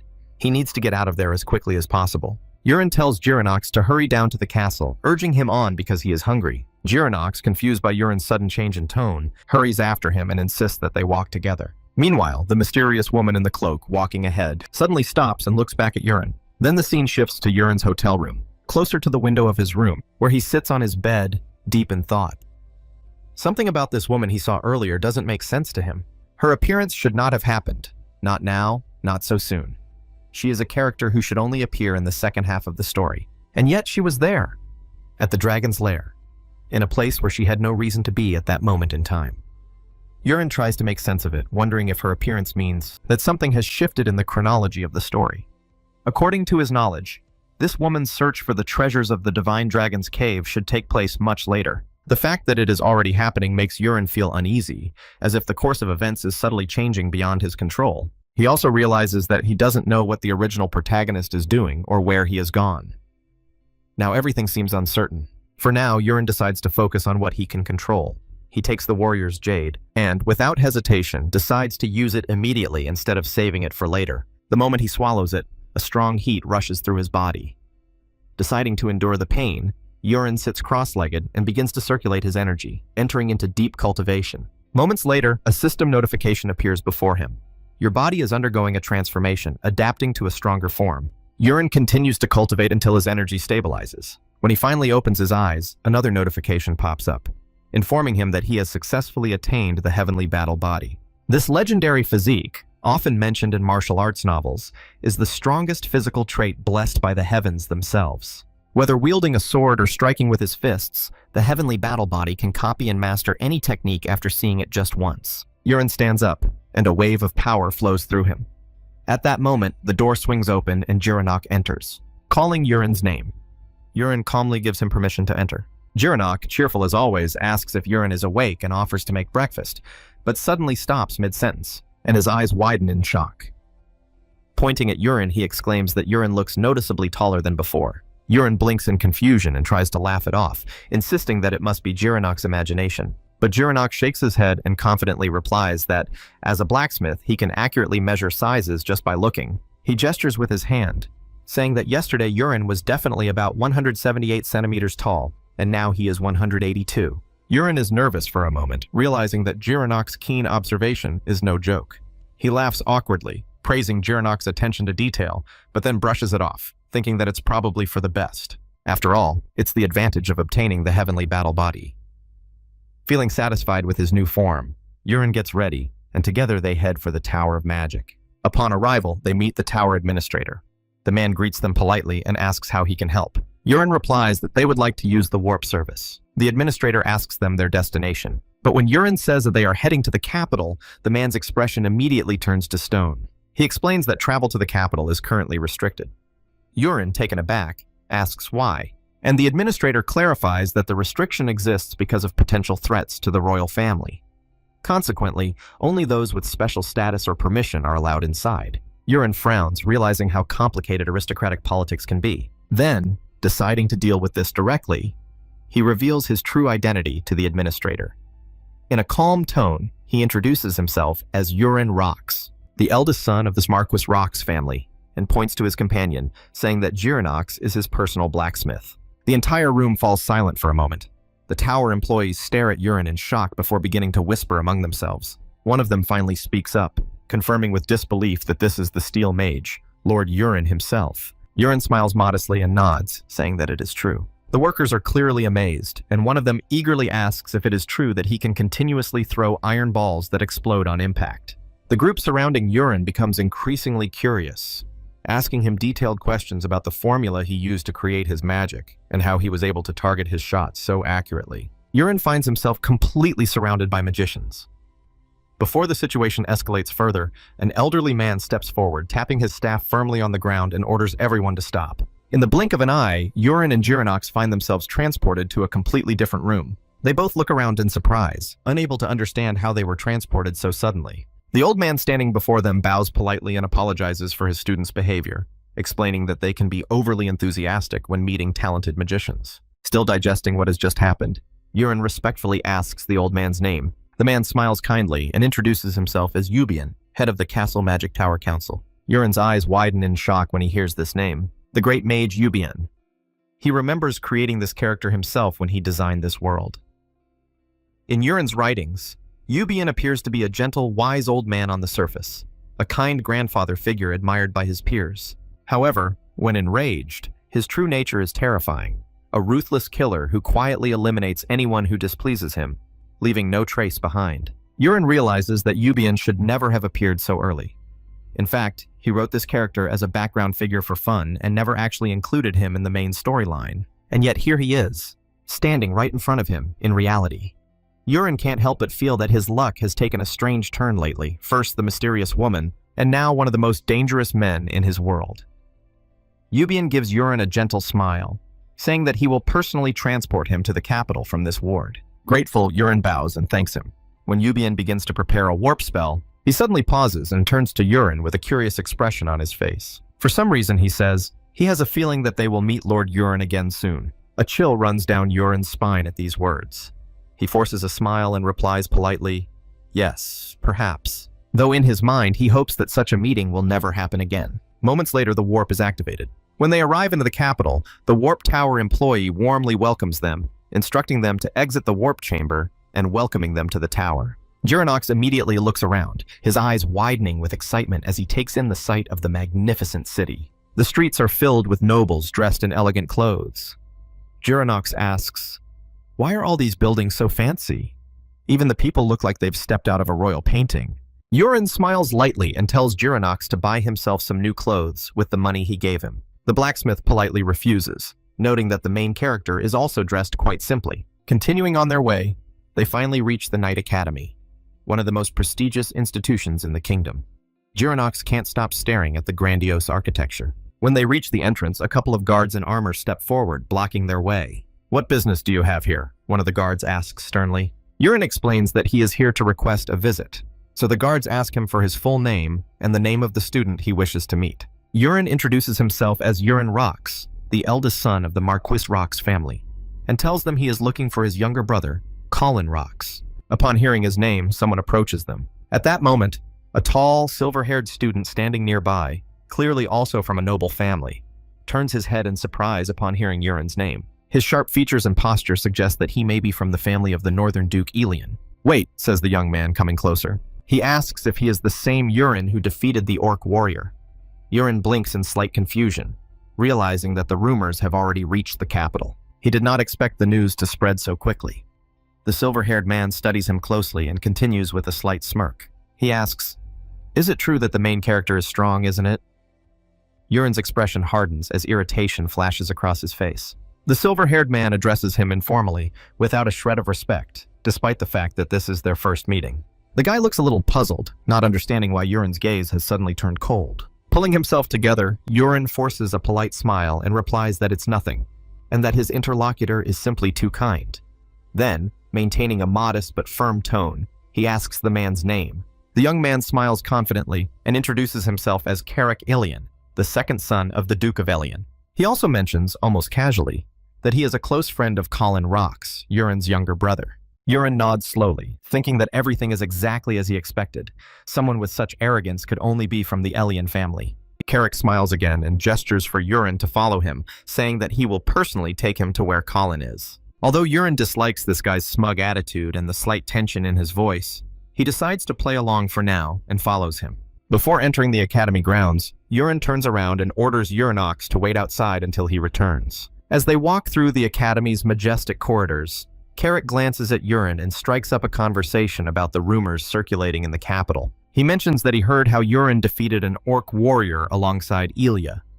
With a knowing smile, Karek adds that he can understand Ilya's success. After all, she is a promising knight, but Urim's participation was unexpected, as little is known about him. His tone is polite, but there is a hint of mockery in it.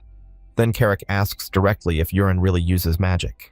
Urim maintains his composure and calmly replies that he cannot go into details, but he is not exactly a mage. Karek smirks at this answer and slowly nods before continuing on his way. Seeing the expression on this man's face, Urim narrows his eyes. Urim thinks to himself, becoming increasingly suspicious of Karek's true intentions. After a short while, Karek stops and announces that they have arrived. Urim looks around in confusion. It is not a classroom or a reception area, but an open training ground filled with sparring students. Before he has a chance to ask anything, a tall student with purple hair approaches and greets Karek, asking if he has finally returned. Karek nods and immediately asks the student where Colin Rox is. The guy with purple hair blinks and reminds Karek that he himself had just walked Colin to the professor a few minutes ago. Hearing this, Urim feels a surge of irritation. What's wrong with this guy, he thinks, realizing that Karek brought him here for no reason. First, he pretends to take Urim to Colin. Then, under a false pretext, brings him to the training field. Before Urim has a chance to ask a question, the student with purple hair notices him and asks curiously who he is. Karek turns to him, and with a slight smile introduces Urim as Colin's older brother, the same Urim Rox who defeated the orc warrior along with Ilya. The boy looks impressed, but Karek quickly interrupts him, adding that Urim just confirmed that he is not a mage, and therefore must rely solely on his physical abilities, just like them. Urim immediately understands what Karek is trying to do. He's trying to provoke him, likely planning to humiliate him in front of his friends. Karek continues with a sly grin, noting that he has also heard that Urim fights using daggers, iron balls, and even mechanical butterflies, an unusual combination for a nobleman. Then, pretending to be friendly, he offers Urim to show off his skills, as everyone here is curious to see how the steel mage fights without magic. Urim clenches his jaw, but ultimately agrees, deciding to go with the flow and teach them a lesson instead. Karek then calls over one of his companions, a black-haired student named Malai, who Karek says is an average student among the academy's students. The implication is clear. Karek expects Urim to lose to someone ordinary, since he uses a throwing weapon. Urim walks up to the weapons rack and calmly picks up a wooden sword. Seeing this, Karek raises an eyebrow and mockingly asks why he uses a sword instead of his usual daggers. Urim calmly replies that since this is not a real fight, a wooden sword will do just fine. Karek chuckles arrogantly and says that he heard that Urim can't wield a sword, so it will be interesting to see how he handles it. Urim exhales slowly, reading the smug looks on the faces of those around him.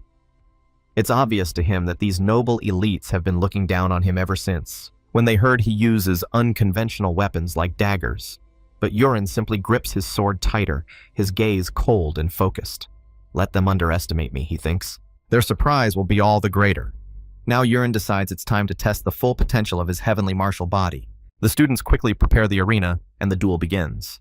Urim's first opponent, Malai. He arrogantly assumes a stance and smirks, inviting Urim to make the first move. Urim nods calmly and accepts the offer, clutching the wooden sword with one hand. He steps forward and swings slowly, almost lazily.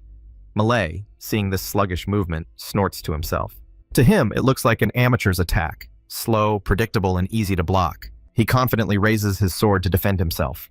But at the moment their weapons touch, a thunderous blow echoes across the field. The sheer force of Urim's punch is overwhelming, and before Malay knows it, he's hit in the face. The students fall silent in shock and look forward, and they were shocked to see the main character and his opponent lying on the ground from the first weak blow. Carrick's confident grin faltered and his eyes widened in disbelief before he let out an awkward laugh and said, he must have gotten too comfortable. He forces a smile to hide his anxiety. Trying to maintain his composure, he apologizes to Urim and suggests another match. This time, he calls upon a stronger student, Rula, who is known as a mid-level and above fighter among the trainees. Carrick warns him not to underestimate the enemy, as Malay did. Rula, clearly arrogant, chuckles and tells him not to worry, rolling his shoulders and confidently assuming a stance. When Carrick gives the signal for the match to begin, Rula immediately rushes forward, attacking at full speed. But for Urim, everything seems to be moving in slow motion. Thanks to the heavenly martial body, his senses, reflexes, and perception were enhanced far beyond human capabilities. In one smooth motion, Urim swings his sword. Before Rula's attack can even reach its target, Urim's blow catches up with him. Rula barely manages to block, but the enormous force behind Urim's swing sends a shockwave through his arms. As before, the recoil causes Rula's own sword to slam into his forehead. Carrick's forced smile disappears completely, replaced by genuine shock. After all, the second fighter also falls to the ground unconscious after the first blow with a wooden sword. Urim lowers his sword and mutters calmly, "Is this really the standard of your academy? Do you only raise weaklings here?" Carrick's jaw clenches, his pride as a nobleman and a student at an elite academy wounded. Containing his anger, he apologizes again, but insists on one last match, this time against himself. He declares that, as the strongest among them, he will personally test Urim's strength. Urim's eyes narrow slightly, his voice cold as he says that he will do everything as he wishes. Students gather in anticipation of their duel. When the match starts, the aura immediately spills out from the bastard's body. The protagonist looks at him in shock. His opponents before were just mice in front of this monster. Carrick immediately takes off. The crowd gasps in admiration, as Carrick uses a high-speed technique that makes it appear as if multiple copies of himself are attacking from all sides. But for Urim, these illusions are meaningless. His heightened senses allow him to see right through everything. Every movement, every feint, every deceptive maneuver, Urim perceives all of this clearly. When Carrick lunges to strike, Urim turns his head and sees him clearly. And then the main character tilts his head slightly, easily dodging the bastard's blow, and the attacker clenches his teeth in anger. And Urina swings her sword with the same movement. The blow hits Carrick in the forehead before he can react. The blow is fast and powerful, another micro-explosion. And Carrick falls to the ground defeated, like the rest. The students look at Urim with distrust and awe, whispering among themselves. Soon another man arrived, asking what was going on. To everyone's surprise, it turned out to be Urim's brother, Colin. Colin looked around and demanded to know what was going on, and then looks at the skinny guy with the wooden sword and asks, "Who is he?" Urim thinks to himself, "So this guy is my brother, who is known as a sword genius, an exceptionally skilled and talented swordsman." The purple-haired boy tells Colin that Urim is his older brother who came to see him. Colin looks very confused and asks where Urim is. The purple-haired one is also confused, pointing directly at Urim and saying that he is right here. Colin thinks it's a joke, and asks if Urim really looks like that, commenting that it can't be the same Urim he knows. Colin looks at it carefully, looking surprised and a little alarmed. He remembers what the guy looked like before and sees the body that stands in front of him now, asking how the hell such a change had happened. He was a pig. Urim calmly replies that he simply lost a little weight, but Colin is stunned. Not only has Urim lost weight, he even seems taller than before. Urim casually says that when he lost weight, he also grew taller. Colin then notices several students lying unconscious on the ground and asks why they are in that state. The purple-haired man immediately explains the situation to him in a whisper in his ear, and after hearing everything, Colin can hardly believe it. He points to Urim and asks if this means that even the story about the capture of the orc warrior is true. Urim confirms that this is indeed the case. Colin is overwhelmed with emotion, but Urim suddenly becomes stern, asking how Colin dared insult his older brother. Colin screams that he just can't believe the change. He can't believe that Urim has become so strong. Urim asks if his younger brother Colin plans to go all out against him. This angers Colin even more, and he states that he never truly considered Urim his older brother. He says that Urim's only advantage over him is that he was born 2 years earlier. This enrages Urim. He steps forward, determined to show Colin why he's the older brother, and challenges him. Colin laughs, saying that's exactly what he wanted. But Urin interrupts him, offering to make a bet. Urin suggests that the loser grant the winner one wish. Colin hesitates, but eventually agrees. Colin then tells Urin to get ready and asks one of his classmates to hand him a wooden sword. The purple-haired man whispers something to Colin again, and seeing this, Urin smiles, thinking that he was probably explaining how Urin had defeated those 3 students earlier. And as soon as the fight begins, Colin immediately releases his aura, revealing his full power. Urin mentally praises him, realizing that Colin does not relax and fights seriously from the very beginning. Colin possesses level 2 swift sword, level 2 swift movement, and the sword emperor trait.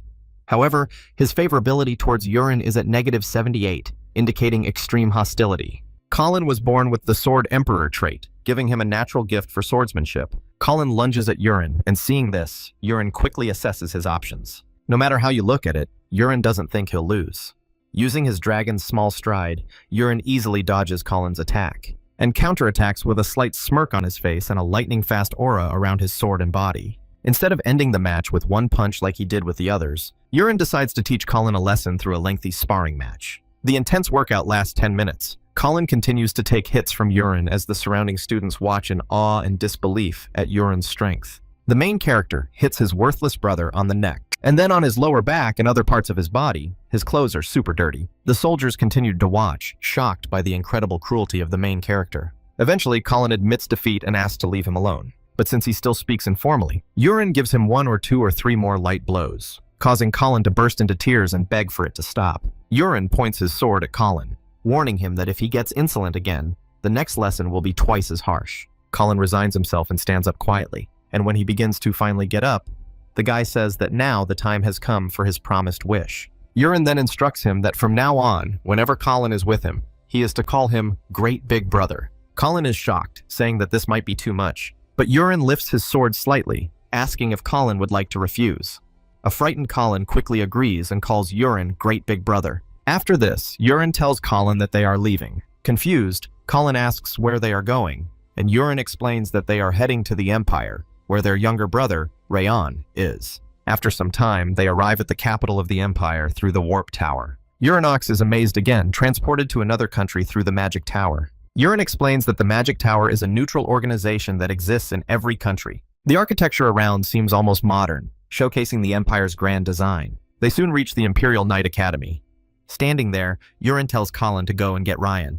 Colin agrees, but simply says yes, prompting Urin to smirk and remind him of his title, which causes Colin to quickly correct himself and say, "Yes, Great Big Brother." A short time later, Colin returns with their younger brother, Rayon. Urin waves at him, surprised at how tall he has become. The district asks if it is really Urin, and Urin confirms this with a smile, praising Colin for a job well done. Colin nods meekly, replying that it's nothing, Great Big Brother. The district begins to speak. The district informs Urin of the situation he heard from Colin. Upon hearing the news, Urin even finds it convenient, because now he won't have to explain everything in detail, and they can quickly go home. However, Rayon interrupts him and mentions a significant problem. Intrigued, Urin asks what it is. The district explains that a state of emergency has been declared in the imperial capital. They are allowed to enter the capital, but they cannot leave. The reason, Rayon adds, is that the crown prince of the empire was assassinated yesterday at dawn. Urin is extremely shocked to hear this, and is momentarily lost in thought. Colin is also stunned by the news about the crown prince. Urin quietly wonders if this is the incident he knew would happen. Colin confirms that everything is exactly as Urin described and explains in more detail. At dawn, the crown prince was killed, causing the entire imperial capital to be locked down. Urin glances around at the soldiers patrolling nearby, trying to figure out what to do next. Colin, still confused, asks Rayon if this situation even makes sense. Urin recalls that on his way to the Knight Academy, he saw soldiers stationed everywhere, and the atmosphere throughout the city was unusually tense. Colin continues, adding that, although he only heard it as a rumor, it could be important. He says that the crown prince's fiancée, a princess from another country, was visiting the capital for several days. Since the crown prince wanted to proudly show off the results of his training, he invited the princess to the training ground early in the morning, demonstrating his swordsmanship in front of her. And as soon as he finished his performance and approached the applauding princess, a sharp stone pillar suddenly burst out of the ground and instantly struck the crown prince. The priests who were nearby desperately tried to save him, but the crown prince had already died due to the sudden attack. Upon hearing the explanation, Colin immediately notes that it must be magic.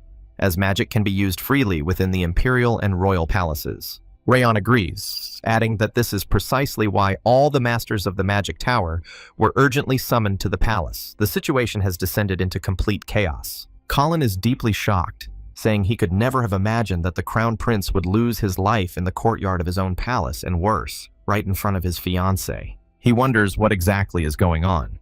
Urin, however, becomes confident in his guess after the mention of the stone spear. He now believes he knows the true culprit, the motive for the attack, and the assassin's current location.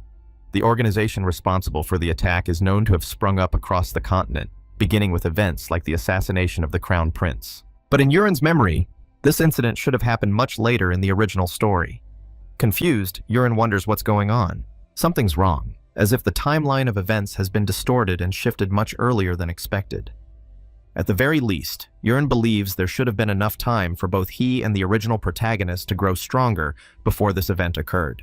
However, he wonders how much can change now that he has a heavenly martial arts body. Having thought everything over, Urin calls his brothers, and they respectfully answer him. Colin nervously addresses him as Great Big Brother, prompting Rayon to ask why Colin keeps adding that title.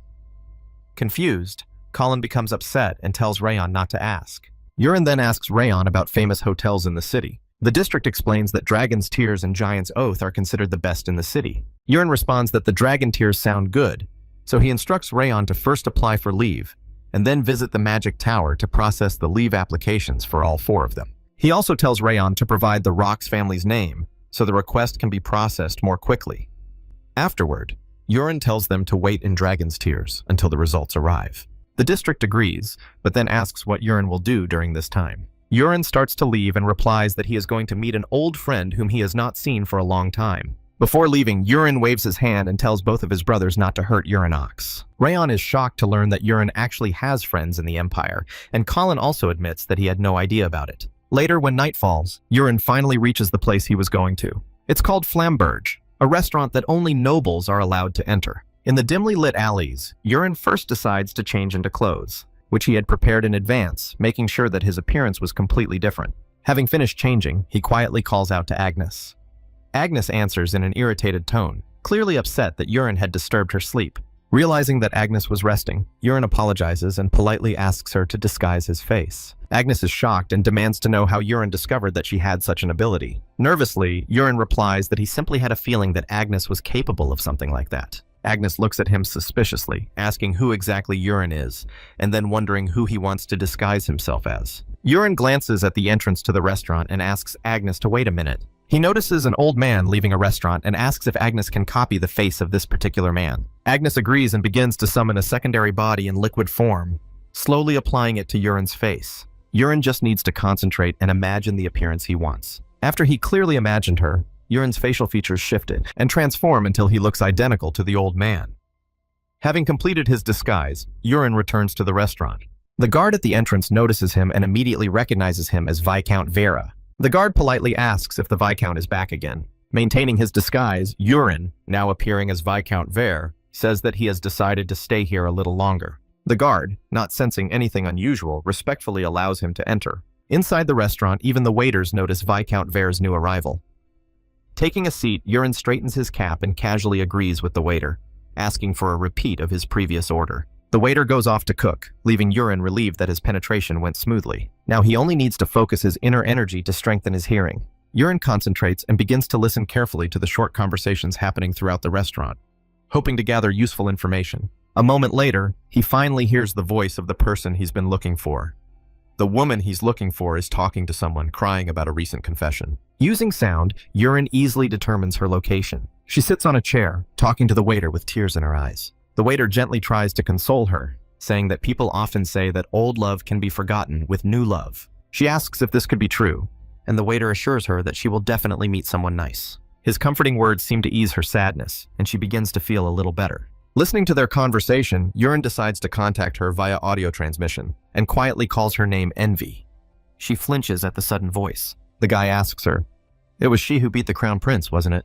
The girl angrily demands to know who is speaking, asking if anyone called her. Then, filled with anger, she suddenly turns around and screams, cursing. The next moment, the entire restaurant building collapses, sending shockwaves of chaos throughout the area and throwing all visitors into panic. The building collapses completely, Concrete blocks fall to the ground, and something else falls with them. Urien falls to the ground, frightened, because he could never have imagined that she would lose control with such force. Envy unleashes her magic, desperately searching for the person who spoke to her earlier. Urien becomes even more worried when she sees her status bar. Her destructive power is incredibly high, and her traits include the 7 deadly sins, envy, and even her affection for Urien is at -99, essentially representing pure hostility. Envy finally notices Urien, realizes he is human, and immediately decides that she will destroy him without hesitation. Despite knowing that he can't win, Urien still feels the need to try, as this is what he came here for. Urien already knew she wasn't human and possessed overwhelming strength. But now he wonders if he could even survive a fight with her. Determined to go all the way, Urien decides to use Agnes to create a weapon. And by activating the ability, his disguise falls away, revealing his true face. Urien then extracts the core and carefully reforges it into a dagger, hoping that it will give him even the slightest advantage in this impossible battle. Envy finds Urien's true form incredibly captivating and even remarks that he is quite handsome. Amused and intrigued, she decides that she would rather capture Urien alive and make him her servant than simply defeat him. She jumps into the sky and rushes towards Urien, scaring him so much that he instantly falls back to dodge the attack. Regaining his balance, he uses a straight strike skill and throws a dagger at Envy, but he bounces away from her as if nothing had happened, without leaving even a scratch. Since this tactic has clearly failed, Urien immediately changes his strategy and uses the Dark Iron Burst skill to attack Envy. Although the attack hits the target, it has no effect on it. Envy becomes even more interested in Urien after witnessing his unusual and creative magic. Starting to get more nervous, Urien realizes that he has run out of practical options, and he has no choice but to use the same finishing move that once felled an orc warrior with one blow. He attacks Envy with Bloodfire Palm and Carving Shot, releasing a barrage of projectiles like butterflies that fly towards her. However, Envy effortlessly neutralizes them with her magic, shocking Urien and making him painfully aware of how unequal the forces were. Urien feels completely exhausted and looks back in despair, trying to figure out his next move. He notices people running for their lives after the sudden appearance of such a terrifying monster, and, in order to prevent further casualties, he realizes that he must restrain Envy until the Capital Guard arrives. Envy gets annoyed and attacks Urien again, and he barely manages to dodge in time. By retreating, he finds himself in an even more dangerous position, and he is filled with anxiety. He knows that if he continues to dodge like this, he will eventually be defeated. It will be the end. He will simply not survive if he doesn't come up with something else to do. Having no better option, Urien decides to use the sword, even though he has not yet fully mastered it. He grabs the blade and, instead of relying on a hidden weapon, channels his internal energy directly into it.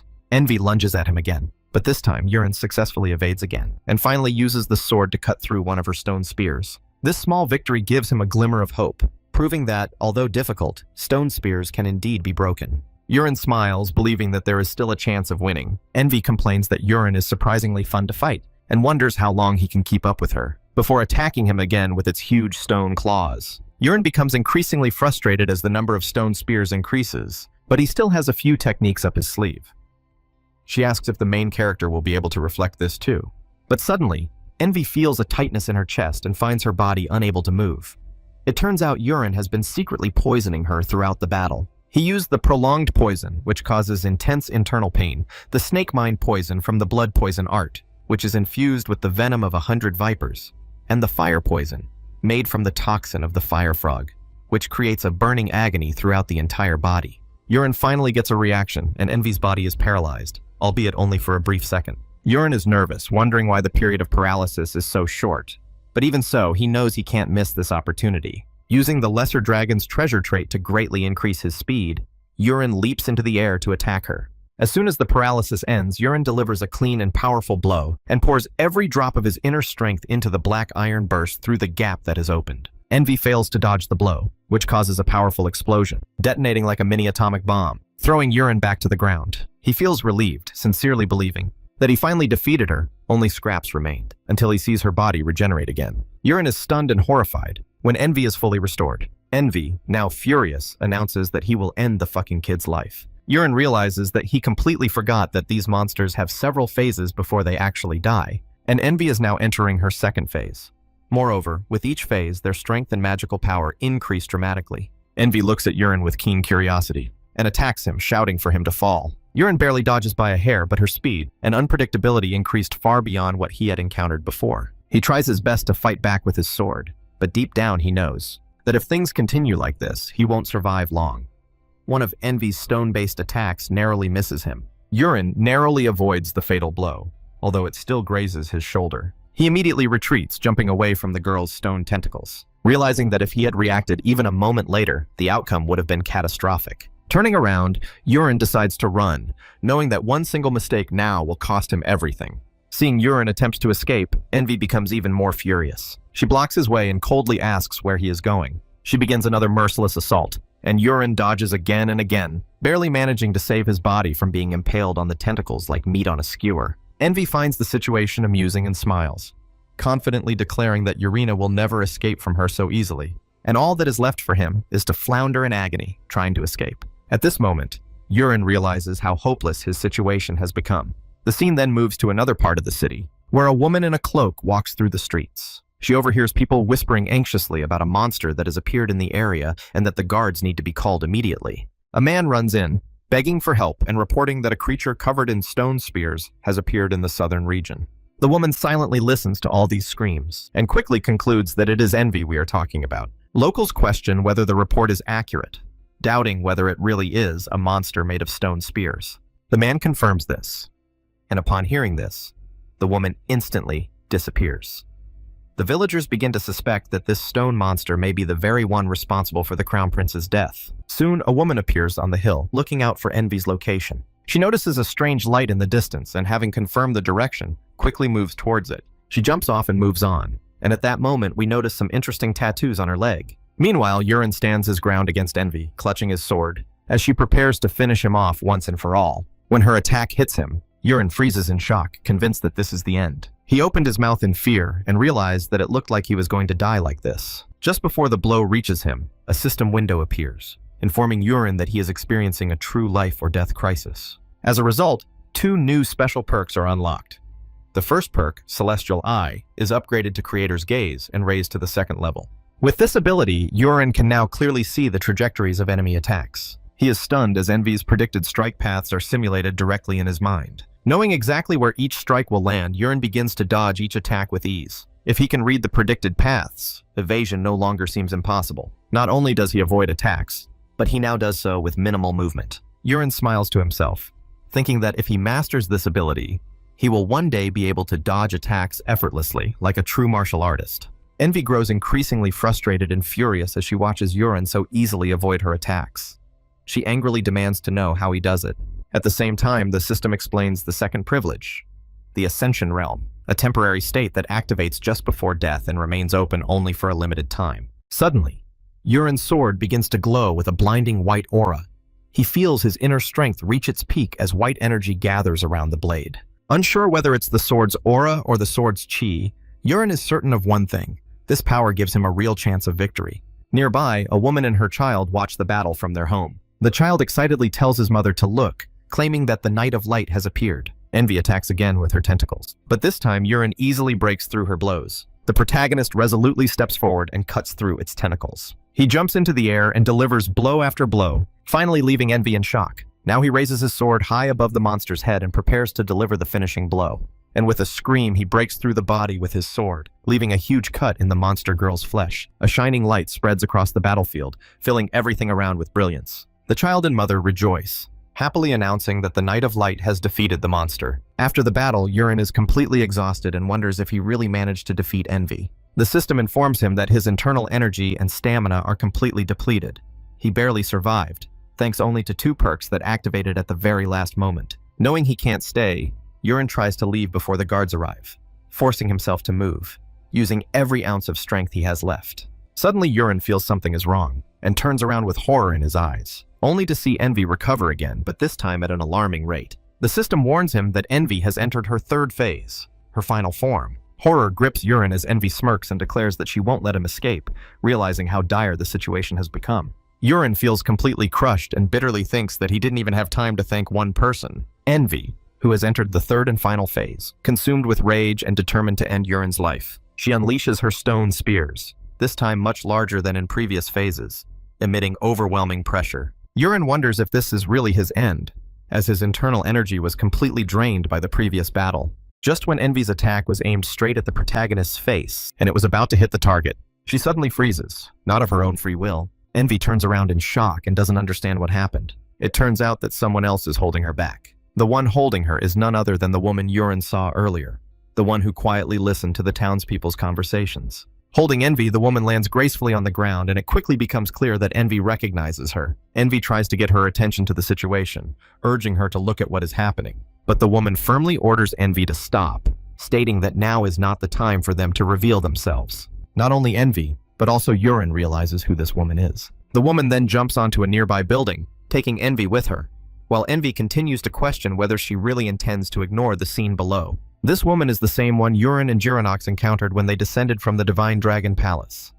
She is one of the 7 deadly sins. Yurin says her name out loud, realizing that they are leaving because the white-haired girl has decided that the time for the 7 deadly sins to appear has not yet come. Without paying any attention to Yurin, the gray-haired girl decides to leave and takes Envy with him on a leash. Yurin feels a deep sense of relief knowing that despite everything, he is still alive. After the silver-haired girl and Envy completely disappear into thin air, leaving no trace behind, Yurin notices city guards rushing to the scene to deal with the reported monster. Seeing this, Yurin decides that it is better to leave, since a clash with the guards will only create unnecessary problems. He carefully avoids them and makes his way through the back streets, heading towards his hotel. By the next morning, Yurin finally returns to the inn, where he is met by Jironox. Having settled in, Yurin asks if anything unusual has happened in his absence. He then inquires about Colin and Leon, wondering if they are still asleep. Jironox reports that a dangerous individual appeared in the city last night, and as a result, Colin and Leon rushed off at dawn, declaring that they intended to catch the criminal. Yurin takes off his coat, thinking that such excitement is typical for people their age. But then he says that he is happy. Everything seems to be fine, and for now he will go about his business, and then collapses onto the bed, deciding to get a good night's sleep due to extreme exhaustion. Jironox smiles and tells Yurin that he will be outside and that Yurin can call him if he needs anything. However, Yurin falls asleep before Jironox finishes his sentence. Although the battle with Envy was extremely intense, it allowed Yurin to reach the 4-star stage of the 10,000 poison body scripture. At the same time, Yurin comes to a sobering realization of his own shortcomings, as he was unable to properly defeat Envy, who is considered the weakest of the 7 deadly sins. It is not yet time for the 7 deadly sins to act, but when that moment finally comes, sins far more terrifying than Envy will emerge along with other hidden and dangerous forces. Because of this, Yurin wakes up and begins to meditate, determined to become stronger and improve faster than ever before. Later that day, Yurin sits with his brothers, Colin and Leon. The district mentions rumors circulating in the city about an assassin who appeared last night and was allegedly responsible for the death of the Crown Prince. Colin clicks his tongue in frustration, saying that if he had encountered the criminal, he would have certainly caught him. The district continues with its judgment, explaining that the enemy was clearly not of their level, judging by the severe damage to the surrounding buildings. Leon adds that the killer was rumored to be a being beyond human capabilities, with stone spears erupting from its entire body and destroying buildings. It all sounded incredible, but according to the stories, another figure suddenly appeared, someone with a sword. Confused, Colin asks about this mysterious man. Leon turns to Yurin, explaining that witnesses witnessed the appearance of the Knight of Light, a warrior wielding a radiant aura of light. They say he drew light from his sword, struck a monster with the shining blade, and even caused a powerful explosion. Eventually, the monster escaped, and the Knight of Light also vanished without a trace. Colin praises the story, calling it incredible, and jokingly says he wants such a title someday. He then wonders out loud who the Knight of Light really was, unaware that Yurin is that very knight. Yawning slightly, Yurin changes the subject and asks about the results of the application for exit. The district says it was approved this morning, adding that using the Rex name has proven very effective. Hearing this, Yurin decides not to waste time and insists on leaving immediately, reasoning that if another incident occurs, they may not get out safely. Yurin stands up and tells Colin and Rayon to pack their things and meet him in the lobby. They agree, though Rayon curiously asks why Yurin looks so exhausted. The scene immediately shifts to a tower in the city center. Then the same transfer occurs with lightning striking the building, and now they find themselves in their home square. After meeting and returning to the marquee, their father greets them warmly. The sight of his sons gathered together again fills him with happiness. Rayon notices his father and runs towards him. Hugging him tightly, the Marquise laughs heartily and notices that Rayon has grown up. Yurin informs the Marquise that he has brought his sons back safely, and Colin also greets him respectfully. The Marquis welcomes them home and then asks about the incident that happened in the Empire. The district confirms that something happened and asks if he should explain the details, but the father laughs and tells them to rest first. reminding them that they must be tired from the journey. He suggests discussing everything properly later over dinner. That afternoon, Urin is resting in his room when Erin comes to greet him. She compliments him, saying that despite his short absence, he has returned with 2 new titles and is noticeably stronger. Urin, confused, asks what she means. Erin explains that in Assi Castle, Urin earned the title of Iron Mage, and in the royal capital, he was awarded the title of Rookie Killer. Urin knows about this first title, but is completely unfamiliar with the second. When Erin asks if he really didn't know, she explains that at the Royal Knight Academy, Urin defeated 4 masterclass students. Hearing this, Urin recalls the incident and admits that he did indeed defeat them. Erin continues, explaining that those students were considered rising talents known as rookies, and since Urin defeated them all, people began calling him the Rookie Killer. Urin is shocked that they were considered newcomers, while Erin is puzzled by his reaction. Changing the subject, Urin tells Erin that he brought gifts for both her and Clyde and says he will give them to her tomorrow. As he speaks, Peru arrives to deliver a message, informing Urin that the Marquise is calling all his sons to dinner. Hearing this, Urin also heads to the dining hall. When everyone is seated at the table, the Marquis asks if they had a good rest, and everyone confirms that they did. The Marquis then announces that before serving the dishes, he wishes to explain the reason why he has brought them together. With a serious expression on his face, he announces that the test to determine the successor will soon begin. As they all already know, the Rex family is a house in which the title is traditionally inherited by the eldest son. Under normal circumstances, Urin would have become the successor, and the Marquis himself inherited the position at an even younger age than Urin is now. However, Urin had wasted too many precious years, and because of this, the Marquis had originally intended to choose Colin as the next heir. At this point, Urin finally came to his senses. For this reason, the Marquis decided that he would no longer make decisions alone. Instead, his sons must prove by their actions who is truly worthy of becoming the heir. The atmosphere in the room becomes tense when Urin asks the Marquis, how does he plan to choose a successor? How will the trials even take place? The Marquis stands up and explains that, since there is no clear precedent for such a situation, he intends to divide the process into several stages. The first stage will be territorial defense. As they already know, the time is approaching when the adult monsters will begin moving toward the coastline. If these threats are not quickly addressed, the people living on their lands will suffer severe losses. In other words, the first test is to defend the territory. All 3 brothers will be assigned to different combat zones, where they must demonstrate their full capabilities. For evaluation, the Marquis will appoint 3 stewards, 1 for each son, who will observe the situation and report objectively. In addition to this, for this test, the Marquis allows them to use everything at their disposal. Urin asks for clarification, asking if they can really use whatever they want. The Marquis confirms this and explains that they can rely on their personal strength, the forces they have gathered, their connections, their wealth, and any other resources available to them. Colin asks if such freedom is really allowed, and the Marquis replies that they are not competing to become knights, but to become a Marquise. Hearing this, Colin smiles, glancing at Urin, who does not notice the meaning behind this expression. The Marquis continues, stating that while strength is important, to the Marquis there are qualities far more critical than simple brute force. If they have the opportunity, they may even borrow knights from other factions or families. Ultimately, what matters most is achieving the best results. Urin clearly understands the terms, as do Colin and Rayon. The Marquis then claps his hands, signaling the cook to bring the food. Deciding it was time for a snack, the Marquis explains that since his sons had finally returned home after such a long time, he personally ordered the preparation of the original Chirain soup, the recipe of which belongs to their family. Urin's face darkens as he looks at the soup, realizing he'll have to eat it again. The Marquis encourages everyone to eat well, and says that the deployment will begin in a month, which means they must prepare with everything they have. The next day, Peru asks Urin if he is going to start preparing for the test. Hearing this, Urin casually asks if he needs to prepare for anything at all. Peru then reports that Urin's other brothers have already taken action. Colin, in particular, has taken significant steps, and it appears even the Livingstone family is sending him support. Urin recalls that the Livingstone family is Lady Kana's birth family, and it seems she has decided to place all her hopes on Colin. Urin tells Peru that the Marquis told them to achieve the best results. This means that whether they recruit an entire knightly order or face the monsters alone, what truly matters is eliminating as many threats as possible. Peru begins to sweat, admitting that this logic makes sense. Urin smiles calmly and says that friends who will help him carry out a complete cleanup are already on the way. At this moment, Erin and Clyde enter Urin's room dressed in the uniform of Urin's personal knightly order and stand before him. Urin tells them he has something for both of them. Starting with Clyde, Urin speaks of an ancient tradition whereby a lord gives a sword to his knights. Because of this tradition, Urin explains that he bought the sword especially for Clyde. Clyde accepts the weapon and thanks Urin, examining it carefully. Suddenly, the sword begins to glow with red mana.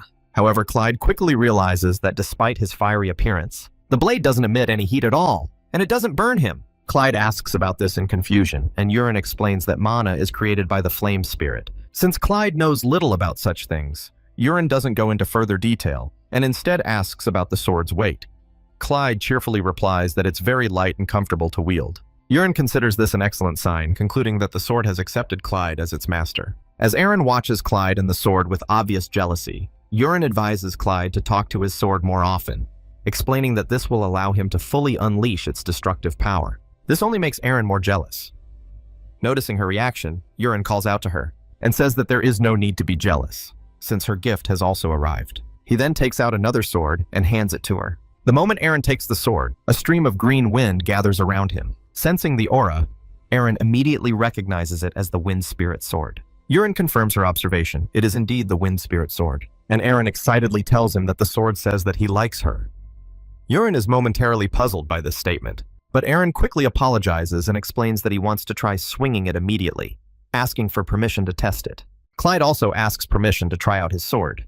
Urin grants them both permission, which makes them extremely happy. Clyde enthusiastically invites Aaron to a duel, confidently declaring that he will win this time. Aaron simply smiles and replies that he still has a long way to go. They both quickly leave to test their new swords while Urin and Peru watch from behind. Peru notes that he himself feels a certain envy. Hearing this, Urin turns to him and says that he will also get something good later. But before that, Urin still needs to pay off his debt. Peru is very happy to hear this. After some time, Urin puts all the money he has on the table in front of Peru. Seeing the enormous sum, Peru, shocked, asks what it means. Urin reminds him that he promised to repay the debt several times over. Peru replies that it is not just several times more, but several dozen times more. And then the guy asks, is he a gambling genius? Where did he get such riches? Urin then explains that he needs the money to buy the poisons he needs. Hearing this, Peru happily tells Urin to just call him when he needs help. Later that day, Urin comes to visit Girinox and asks how he is feeling and whether he is getting used to the new environment. Girinox smiles and confirms that thanks to Urin, everyone treats him very well. Urin tells Girinox that he's found suitable craftsmen for the two swords he bought from him. Girinox asks if he means the two-handed sword and the thin blade. Urin confirms this, explaining that both swords seem to have accepted their owners, adding that he will show them to Girinoxu later. Girinox expresses relief, admitting that he was afraid the swords might have been a failure. Urin smiles and reassures him, saying that they are not failures at all, but masterfully crafted blades that choose their owners, and praises them as incredible weapons. Maintaining modesty, Girinox thanks Urin for trusting someone he considers less than skilled. Urin is confused by this comment, but Girinox continues, saying that he has been thinking a lot and has something important to tell Urin. When Urin asks what exactly, Girinox explains that there is a serious problem in the Marquis's house. Urin is visibly shocked by what he heard from Girinox and immediately asks him to explain everything in detail. After hearing the full explanation, Urin goes straight to the Marquis and asks for permission, explaining that it is necessary if the Marquis truly wants to get to the bottom of the truth. However, the Marquis insists on finding out why the permit is needed, since such powers are not issued without reason. Hearing this, Urin suddenly turns to the Marquis as his father, which frightens him. Urin continues, saying that ever since Ilya defeated him, he doesn't believe he's ever disappointed the Marquis. He then sincerely asks the Marquis to trust him in this matter as well and grant his permission. In return, Urin promises that the Marquis will not be disappointed. Touched by his words, the Marquis agrees to issue the permit and tells Urin that he will notify the butlers so that Urin can pick him up the next day.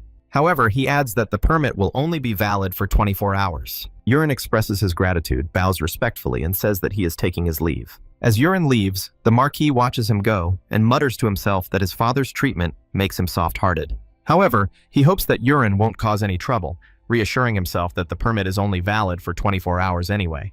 The next day, when Urin is about to leave, Peru informs him that several people with large boxes are waiting at the gates of the Marquis's estate and asking for him. Hearing this, Urin remarks that their timing is perfect, though his comment is barely understood by Pear.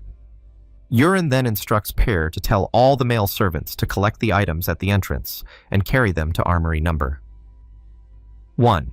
Peru looks shocked and asks again, wanting to confirm whether Urin really means that all the things should be taken to the armory. Urine calmly confirms and adds that he still needs to bring something, so he will meet Peru in front of Armory number 1. Still confused, Peru can only agree. Soon after, the butler meets Urine and hands him the permit that the Marquis promised to issue. Urine accepts him and asks about the current location of the Marquis. The butler explains that the Marquis is drinking tea in a private room with the Marchioness. Hearing this, Urine instructs the butler to tell the Marquis to bring the inspector to Armory number 1 by noon. The butler, confused, asks why this is necessary, but Urine ignores the question and firmly states that if the message is not delivered, the butler will regret it. Then Urine heads to the armory, where the guards stop him at the entrance, declaring that outsiders are not allowed to enter. In response, Urine asks the guards if they see the boxes stacked nearby. The guards, puzzled, confirm what they see. Urine explains that the crates contain swords, shields, and armor he acquired from Assy Castle in preparation for the upcoming deployment. He tells them he needs to stow his gear inside,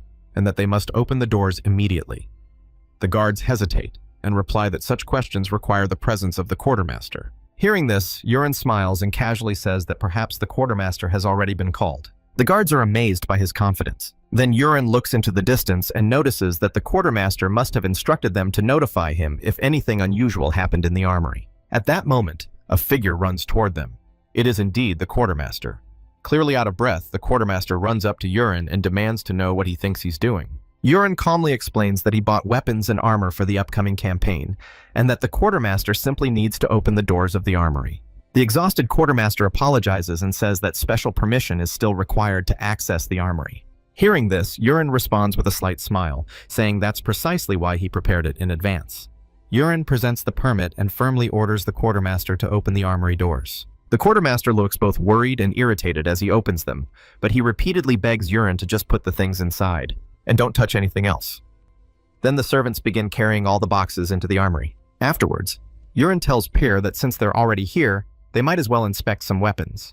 He then orders Pyr to take out one of the old crates stored inside the armory. Hearing this, the quartermaster is visibly shocked and quickly tells Urine that inspecting the weapons requires a separate, special permit. Urine calmly replies that he intends to look into only one drawer. After some hesitation, the quartermaster agrees and personally orders one box to be taken out. As soon as the old box is outside, Urine orders it to be opened and asks Girinox to examine the contents of the box. Girinox reports that most of the weapons inside appear to be in decent condition on the surface. Upon hearing this report, Urine turns to the quartermaster and compliments him, saying that he seemed to have managed the armory well. Urine even tells him that he'll mention this to the Marquis and recommend a reward.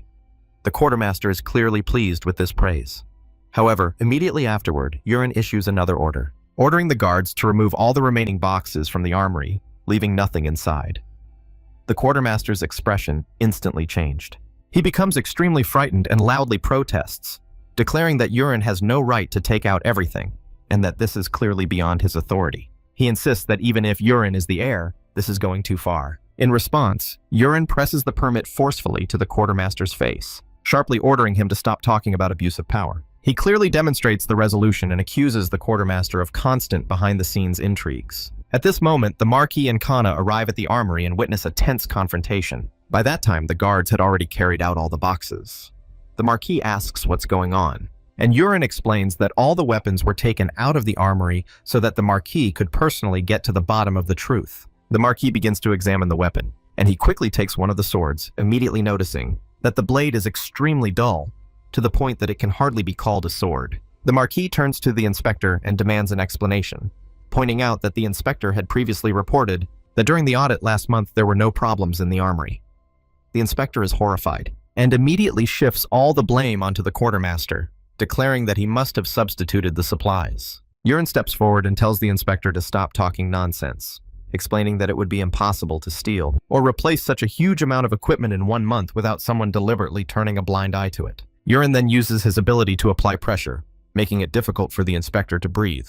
The inspector immediately apologizes and begs for mercy. The Marquis calls out Urine's name, and Urine responds by saying that the Marquis now understands why he needed permission and why he couldn't explain everything in advance. Urine goes on to reveal that the problems aren't limited to just this location, stating that Armory number 2, Armory number 3, and even the food warehouse are likely experiencing similar issues. Urine continues, explaining that even if they somehow manage to survive this year's deployment, there is no guarantee of safety in the years to come. He says that while enough weapons and food may be available in wartime, the real concern is the soldiers risking their lives on the front lines. If those in power do not perform their duties properly, the Marquis's soldiers will be forced to fight with useless weapons and consume supplies that are barely fit for consumption.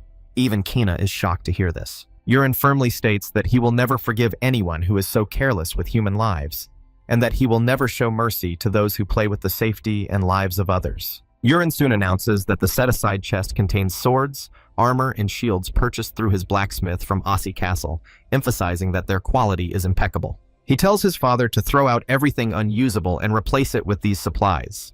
Then his tone becomes harsher. With the utmost seriousness, he states that the uncovered corruption likely involves many more people than initially expected, and demands that everyone connected to the two exposed individuals be punished without exception. The Marquis looks at him with distrust, calling him by name and demanding to know what kind of man he has become. Yurin bows his head in respect and calmly states that in that case, he will leave. He turns and leaves, leaving the others speechless. As he leaves, he reflects that this is the limit of his intervention. Everything that happens next is in the Marquis's power. The rest is his father's responsibility. A few days later, returning to the estate, Yurin receives a summons. He stands behind the Marquis and asks if he was summoned. Without turning around, the Marquis replies that thanks to Yurin, the corruption was exposed, and he thought it right to explain how it ended. Yurin immediately understands everything and quietly confirms it. The Marquis admits that Yurin was right. He explains that not only the first armory, but also the others, as well as the food warehouses, are deeply mired in corruption. The number of people involved was staggering.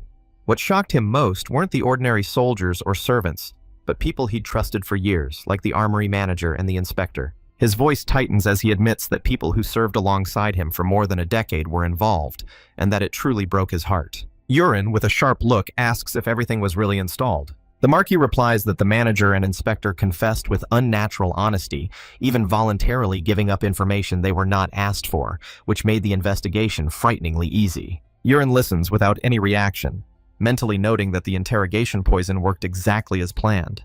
The Marquis puts down his cup and says that this incident made him realize a lot. Straightening up, he recalls how, shortly after he became a Marquis, the former king publicly reprimanded him in front of many nobles, deeply humiliating him. He admits that Yurin's words spoken a few days ago hurt even deeper, humiliating him even more. Still not turning around, he says that Yurin told the truth and even prepared a solution in advance. Yurin hesitantly calls out to him, but the Marquis continues, declaring that he himself was a disappointment. Then, unexpectedly, he asks Yurin for forgiveness. These words make Yurin freeze. The Marquis turns to his seat and apologizes for being such a disgraceful father. Yurin looks at him, stunned, his thoughts racing, then firmly answers that it is not so. The Marquis turns around in surprise. Yurin smiles brightly and points to himself, explaining that he had been causing trouble for years before he finally came to his senses. He adds that everyone makes mistakes. The Marquis grits his teeth and mutters with a forced smile that Yurin's tongue has finally surpassed his own. Yurin easily replies that his father flatters him too much.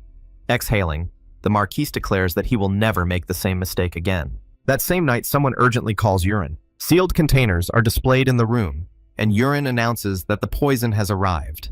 His system window appears, displaying details. A neurotoxin derived from steelhead mushrooms, causing paralysis and respiratory failure. Yurin clutches the vial, a thrill running through him as he notes that aquatic monsters would have difficulty breathing on land. He loudly praises the result. Peru hesitates, then asks if Yurin has heard the latest news. Yurin turns sharply and demands clarification. Peru excitedly explains that Yurin's popularity outside the estate has skyrocketed. Yurin's anxiety grows. He asks what this popularity even means, insisting that it must be a misunderstanding. Peru continues, explaining that while he was producing the poison, he heard Yurin's name everywhere. People were talking about him. When pressed, Peru recounts that the inhabitants of the territory were deeply touched by Yurin's statement that he cared about the soldiers more than anyone except the Marquis. They were touched that he'd spent his own money to buy them armor and shields. Yurin muttered worriedly that his reputation as a hooligan shouldn't be erased so easily. Peru adds that some townspeople are even trying to sign up as volunteers for Yurin's detachment. He praises Yurin as a genius and asks if he planned this from the beginning, stating that recruitment will now be effortless. Yurin groans, clutching his head, waves Peru away and tells him to leave. Peru bows, still amazed, and leaves. Left alone, Yurin sighs and mentally admits that improving his reputation. This is a development he never expected. Putting it aside, he decides to develop more poison anyway. That same night, he begins. While he's consuming the flowers of the steel-capped mushroom, the poison, his system is bombarding him with notifications. The scripture of the body of 10,000 poisons absorbs it, unlocking a new trait, immunity to 100 poisons. Another message states that all pain and symptoms from poison are removed. This realization suddenly awakens him in the middle of his meditation. Sitting in the lotus position, he examines himself and realizes that consuming the poison no longer causes pain. It feels natural. He resumes his meditation, amazed at the power of this trait. By morning, a new system window appears. A new poison has been unlocked. The curse of the Hagen serpent, a neurotoxin capable of killing a rut, a legendary sea creature. Even a tiny amount can kill a human without leaving a trace. Yurin looks at him with disbelief. He intended to unlock a weaker poison, but instead received an advanced one. As he dresses, he wonders whether the scripture has reached an intermediate level, and whether stronger cultivation reveals stronger poisons. A smile slowly appears on the face. Peru arrives, and Yurin hands him a list, ordering the immediate preparation of poisons. Peru agrees. But after reading the long list, he breaks out in a sweat. Yurin confirms that this is intentional, musing that there is plenty of money, and with immunity to poisons, absorption requires no effort. He decides to raise the writing level to 5 stars before the campaign. Time passes. The departure ceremony begins. At the estate, Yurin stands before the troops he has gathered. His brothers stand before their own forces. The difference is obvious. Peru whispers anxiously, asking if they'll really be okay. Yurin asks what he means. Peru gestures to the massive knightly orders supporting the other heirs, and notes that Yurin only has Aaron and Clyde. He asks why Yurin refused volunteers. Yurin smirks and says he has a plan. There's a mocking laugh behind him. Colin and Leon are laughing openly. Anger flares, and Yurin mutters that they need a lesson. Peru panics and begs him to restrain himself. Before the situation escalates, a loud announcement announces the arrival of the Marquis. The troops rise as the Marquis steps forward. The Marquis says that he will not speak for long, but will explain everything briefly and they will get down to business. He announces that he will stand where the danger is greatest, leading from the front, and orders them to defend their land. A thunderous roar answers him. Watching this, Yurin smiles faintly and thinks that it's all begun. The campaign is beginning. Each heir is assigned a defensive sector. 2 days later, Yurin arrives at his post. At the castle gates, he orders them opened and introduces himself. A wallkeeper named Hans greets him, but falters when he sees a tiny detachment behind Yurin. He hesitantly asks if that's really all. Yurin tilts his head innocently and asks, "What's wrong?" Hans nervously explains that hundreds of Valaks attack every year, and that such a number cannot be contained with such a small force. Sweat breaks out on his face as he asks one last time if reinforcements will arrive. The manager gloomily explains that within a few days the entire coast will be infested with sea monsters like Bollocks. He warns that their huge numbers could overwhelm the walls and gates if they attack together. He insists that the only option is to go beyond the walls and thin out their ranks beforehand, then panics and blurts out that with only 5 knights there is no way to stop them. The young gentleman remains silent, his expression unreadable, and he responds only with a long pause. Then he says, "There are fewer than 5. The young gentleman smiles calmly and points to the side, explaining that the man standing there is the Marquis's butler, sent to watch him, and his own butler. The red-haired servant lets out an awkward laugh. The young master then bluntly states that his only knights are the 2 behind him, Yurin and Clyde, and adds that what matters is what happens next. He points directly at Clyde and says that Clyde can handle the battle alone, so there is nothing to worry about. Clyde winces and stutters in disbelief, asking if he heard correctly and how this is even possible. He wonders how he can handle this alone. The young gentleman steps forward and squeezes Clyde's shoulder hard, calling him by name and telling him to trust him. He declares that Clyde possesses dormant potential, and with dangerous confidence proclaims that the power is there and will now be unleashed. He declares that the time has come to awaken the berserker within him. In the fortress, the young master calls Hans and asks for 2 training swords. On the shoreline below the walls, he lays out the schedule, stating that until the monsters arrive, Yurin and Clyde will spar continuously throughout the day. He orders them to fight once, rest for an hour, then repeat, and asks if this is clear. He stops Yurin briefly and says that he needs to ask her something before she starts. Yurin obediently answers. He asks how sparring with Clyde usually goes. A moment later, she honestly admits that she wins without much effort. The young gentleman's smile becomes sharper as he speaks. What does this mean? That she held back in the fight with him? Yurin falls silent. He explains that until now there was no reason to give it her all, but from this fight onwards, she must use 100% of her power and completely crush Clyde. Yurin blurts out his surprise, but the young master continues, instructing her to beat him so hard that he feels the tear cut into his bones. He says it's okay even if she beats him to a pulp, because that's how Clyde's potential will manifest. He tells her to trust him again.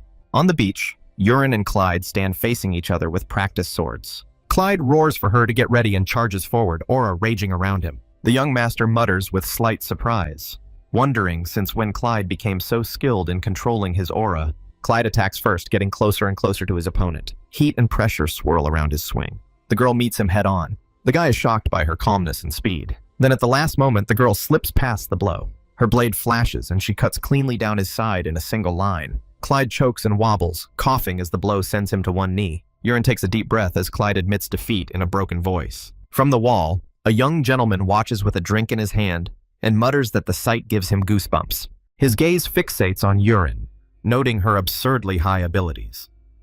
The status window confirms her features, and he realizes that her clear mirror, her calm water, have grown far beyond his expectations. He notices that she's not just fast, but can read sword trajectories and react instantly. It's like a child fighting an adult. The sparring continues. In the second bout, Urin strikes from below and twists Clyde's body with a brutal hit. The third match ends before he has time to recover. The fights pile up until the ninth, Clyde staggering again and again, reduced to pure defense. Next to the young master, the butler widens his eyes and comments that Urin is completely overwhelming him. The young gentleman doesn't answer. Below, Clyde is kneeling on the sand, shaking and breathing heavily. He looks at the ground, whispering in disbelief that the gap is really that huge. Someone shouts that Clyde has had enough for today. Clyde, shocked, blurts out to the young master whether this is even possible for him. He admits that he couldn't even touch the hem of her clothes and asks how the young master can claim to have hidden potential. The young gentleman snorts and says that he already told him. He is hidden. He asks sharply if Clyde expected him to show up easily, then orders him to trust and continue sparring. The guy, with tears in his eyes, says that he still has little faith in his gift. Time flies. The second day arrives and Urin continues to crush Clyde with his effective strikes. The third day follows, her blade cutting into him again and again. After the repetitions, the young gentleman sits alone, cross-legged, breathing calmly. Suddenly, a soldier runs in and shouts that there is a serious problem. The young gentleman calmly asks what is the matter. The soldier blurts out that it has finally begun and that the bollocks are rising. They rush to the wall. The soldier points to the sea. The water parts, and round-headed monsters float to the surface, flashing red eyes and bearing jagged teeth rising in swarms. The young gentleman watches without panic and casually remarks that he hasn't seen them for a long time, even calling them cute little bolo boys. While the monsters are gathering, he asks where Clyde is. Urin hesitates, then explains that Clyde lost earlier and is still sitting on the beach. The young gentleman smiles with satisfaction and orders her to give him something. Clyde collapses forward on the sand, sobbing and shaking as despair consumes him. He admits to himself that he must be hopeless. Urin comes up and calls him by name. He responds weakly. She struggles to support the weight of what she is carrying and says that the sword is incredibly heavy. Clyde explains that the young master ordered Clyde to take him, and adds that the bollocks are coming and that he must fight them. Clyde freezes in shock. When he looks up, the beach is already swarming with a massive wave of monsters. Urin adds that there's something else. She delivers the message exactly as instructed, instructing him to surrender his body to the flames, and then says that the young master told her to leave him there after that. Clyde cries out in disbelief, but Urin is already running away, shouting that she'll come back if it gets dangerous. Clyde reaches after her, panic breaking his voice. As he looks at the endless monsters, he exhales that it's too much, and wonders how he is supposed to win. High on the wall, the watchers tense up. One considers calling for reinforcements, another wonders what Clyde will do. In the center of it all, the young gentleman stands motionless, his expression unreadable, his only silence. He says that Cloud's hour has come, and then all these piranha monsters rush to the shore. The boy let out a hoarse groan, barely holding back curses. He was clearly struggling with pain or despair. The panic-stricken soldiers looked at each other in horror, not knowing what action to take. Only the main character stood calmly. Finally, he smiled and said it was time to act right now. A calm but commanding voice sounded, and Urin put his hand forward, commanding Cloud to submit completely to this mysterious power of flame and smoke. Recalling the content of the novel, the young man noted for himself the enormous hidden potential of the berserker trait. However, the main problem was the wearer's innate meekness, which almost completely blocked the manifestation of this power. Confused by what was happening, the man hastily adjusted his clothes. While the novel described a method for breaking these shackles, the first necessary condition for awakening was the encounter with an insurmountable obstacle and its subsequent overcoming. The next step was to face a far greater and more terrifying obstacle. It required plunging into the depths of utter despair, reaching a state of extreme grief and uncontrollable fear. The boy called the attack, realizing its deadly danger. The system identified the smoke as soul-destroying smoke level 2, creating a hallucinogenic zone, causing terror and panic. The piranhas kept running forward, and the smoke immediately filled the entire battlefield, coloring it blood orange. The piranhas immediately began to gurgle in shock, assessing the situation around them. The properties of the haze that had suddenly surged in began to change rapidly, causing Cloud's confusion. One of the subordinates, Arena, turning to the others, reminded them of the master's order to completely submit to the effects of the smoke. Her unexpected appearance instantly frightened the warrior. From Clyde's memories came his own childish cry, full of pain and a helpless appeal to his mother. Little Clyde screamed in horror at the sight of his mother suffering, which only earned him rude laughter and insults from his father. A mocking voice asked mockingly what the boy could do if he hit his mother right now. The aggressor cynically stated that the only answer to injustice was to become stronger, and continued to humiliate the child. The child's cry merged with sobbing and a desperate apology addressed to the mother. Through tears and pain, a childish oath was uttered, a promise to become stronger in the future. This promise sounded like a vow, to become strong in order to stand up for the person most dear to you. The adult voice in the memories spoke with disdain about this childish oath, asking again whether the weakling hoped to become stronger. The same voice sarcastically doubted that anything could grow out of such pathetic weakness. Immediately, the main character saw himself falling from another powerful blow. He was transported into the memories of his fights with Aaron. The girl emphasized that the boy could not even touch his clothes, let alone make a real threat. The cruel words sounded like a death sentence. The dream of strength was just an illusion, and he himself would forever remain a weakling. Urin's arrogant voice immediately appeared, addressing the now adult Clyde, who politely announced that he was revising his assessment. The true verdict was merciless. Clyde had no potential from start to finish. The final verdict was that Clyde was forever doomed to remain a pathetic weakling, which triggered his inner protest. From the depths of Clyde's soul, a furious cry of denial erupted, a cry that this verdict was a lie. An echo from the past reminded him of his own promise to become stronger to protect his mother. A mocking voice from his memory again called him a weakling, a windbag, doomed to eternal weakness. This time, Clyde fiercely and confidently rejected this destructive voice, refusing to give in. A key premise from the novel came to mind. The berserker awakens, plunging into an abyss of extreme sorrow and fear. One of his subordinates turned to Urin in alarm, trying to understand the nature of the mysterious smoke. And suddenly, in the abyss of smoke, there was a bright explosion of light. The knight spoke up again, full of confusion and demanding an urgent explanation of the situation. Urin's internal monologue noted that in the novel, Creed awakened only after the actual loss of loved ones. This is a success, and although the current method was artificial, the result necessary for awakening was successfully achieved. The guard asked why their knight was acting so strangely. Urin made a decision, thinking out loud about calling off soul-blighting smoke now. And then the silhouette of a piranha began to appear through it. And the rest of her friends who were shocked, they are just fish. But when they saw Cloud, they gathered into a flock and began to gurgle even louder. The command followed to grab that very flame spiritual sword and use it. And Cloud immediately began to carry out the protagonist's order. He pounced on the piranhas, activating his fire sword in the air. And then he fired a volley of hellish fire at all the fish that were in front of him. The guard cried out in disbelief, unable to comprehend what was happening. Only the fact of a simultaneous attack on 5 huge bollocks was confirmed. Then Cloud got ready and gathered his strength and then jumped up and began to swing his fire sword. And then he fell upon the fish with all his fiery power. And all the fish were immediately fried or even burned into dust. This affected every fish in the area. After all, Cloud was already spinning like a top, scattering his aura napalm all over the area. An impressed cry came from the observation post that he had dealt with them all single-handedly. Urin's calm voice reminded the doubters that this was exactly what he had said from the start. The young gentleman confidently confirmed that Clyde was indeed capable of fighting alone against everyone. It was noted that the bulk of the sea creatures had already been killed or had fled. Then Urin thought for a moment, remembering the existence of one potential problem. It became apparent that Clyde's mind had not returned to normal after the transformation. He suggested that the reason lay in the artificial nature of the awakening. He still saw in everyone the images that the smoke had forced upon him. The berserker's battle roar confirmed his worst fears. Now even his allies seemed like enemies to him. Urin gave the order to neutralize the berserker without causing him harm, but he himself doubted the simplicity of this task. Aaron firmly stated that she would take matters into her own hands, and will pacify Clyde personally, causing surprise among those around him. A reasonable question was asked whether the girl was confident in her abilities after demonstrating the power of a berserker. Aaron noted that despite what happened to the knight, his basic skills and fighting style remained the same. Based on this, the girl concluded that she could neutralize him. The guy was shocked.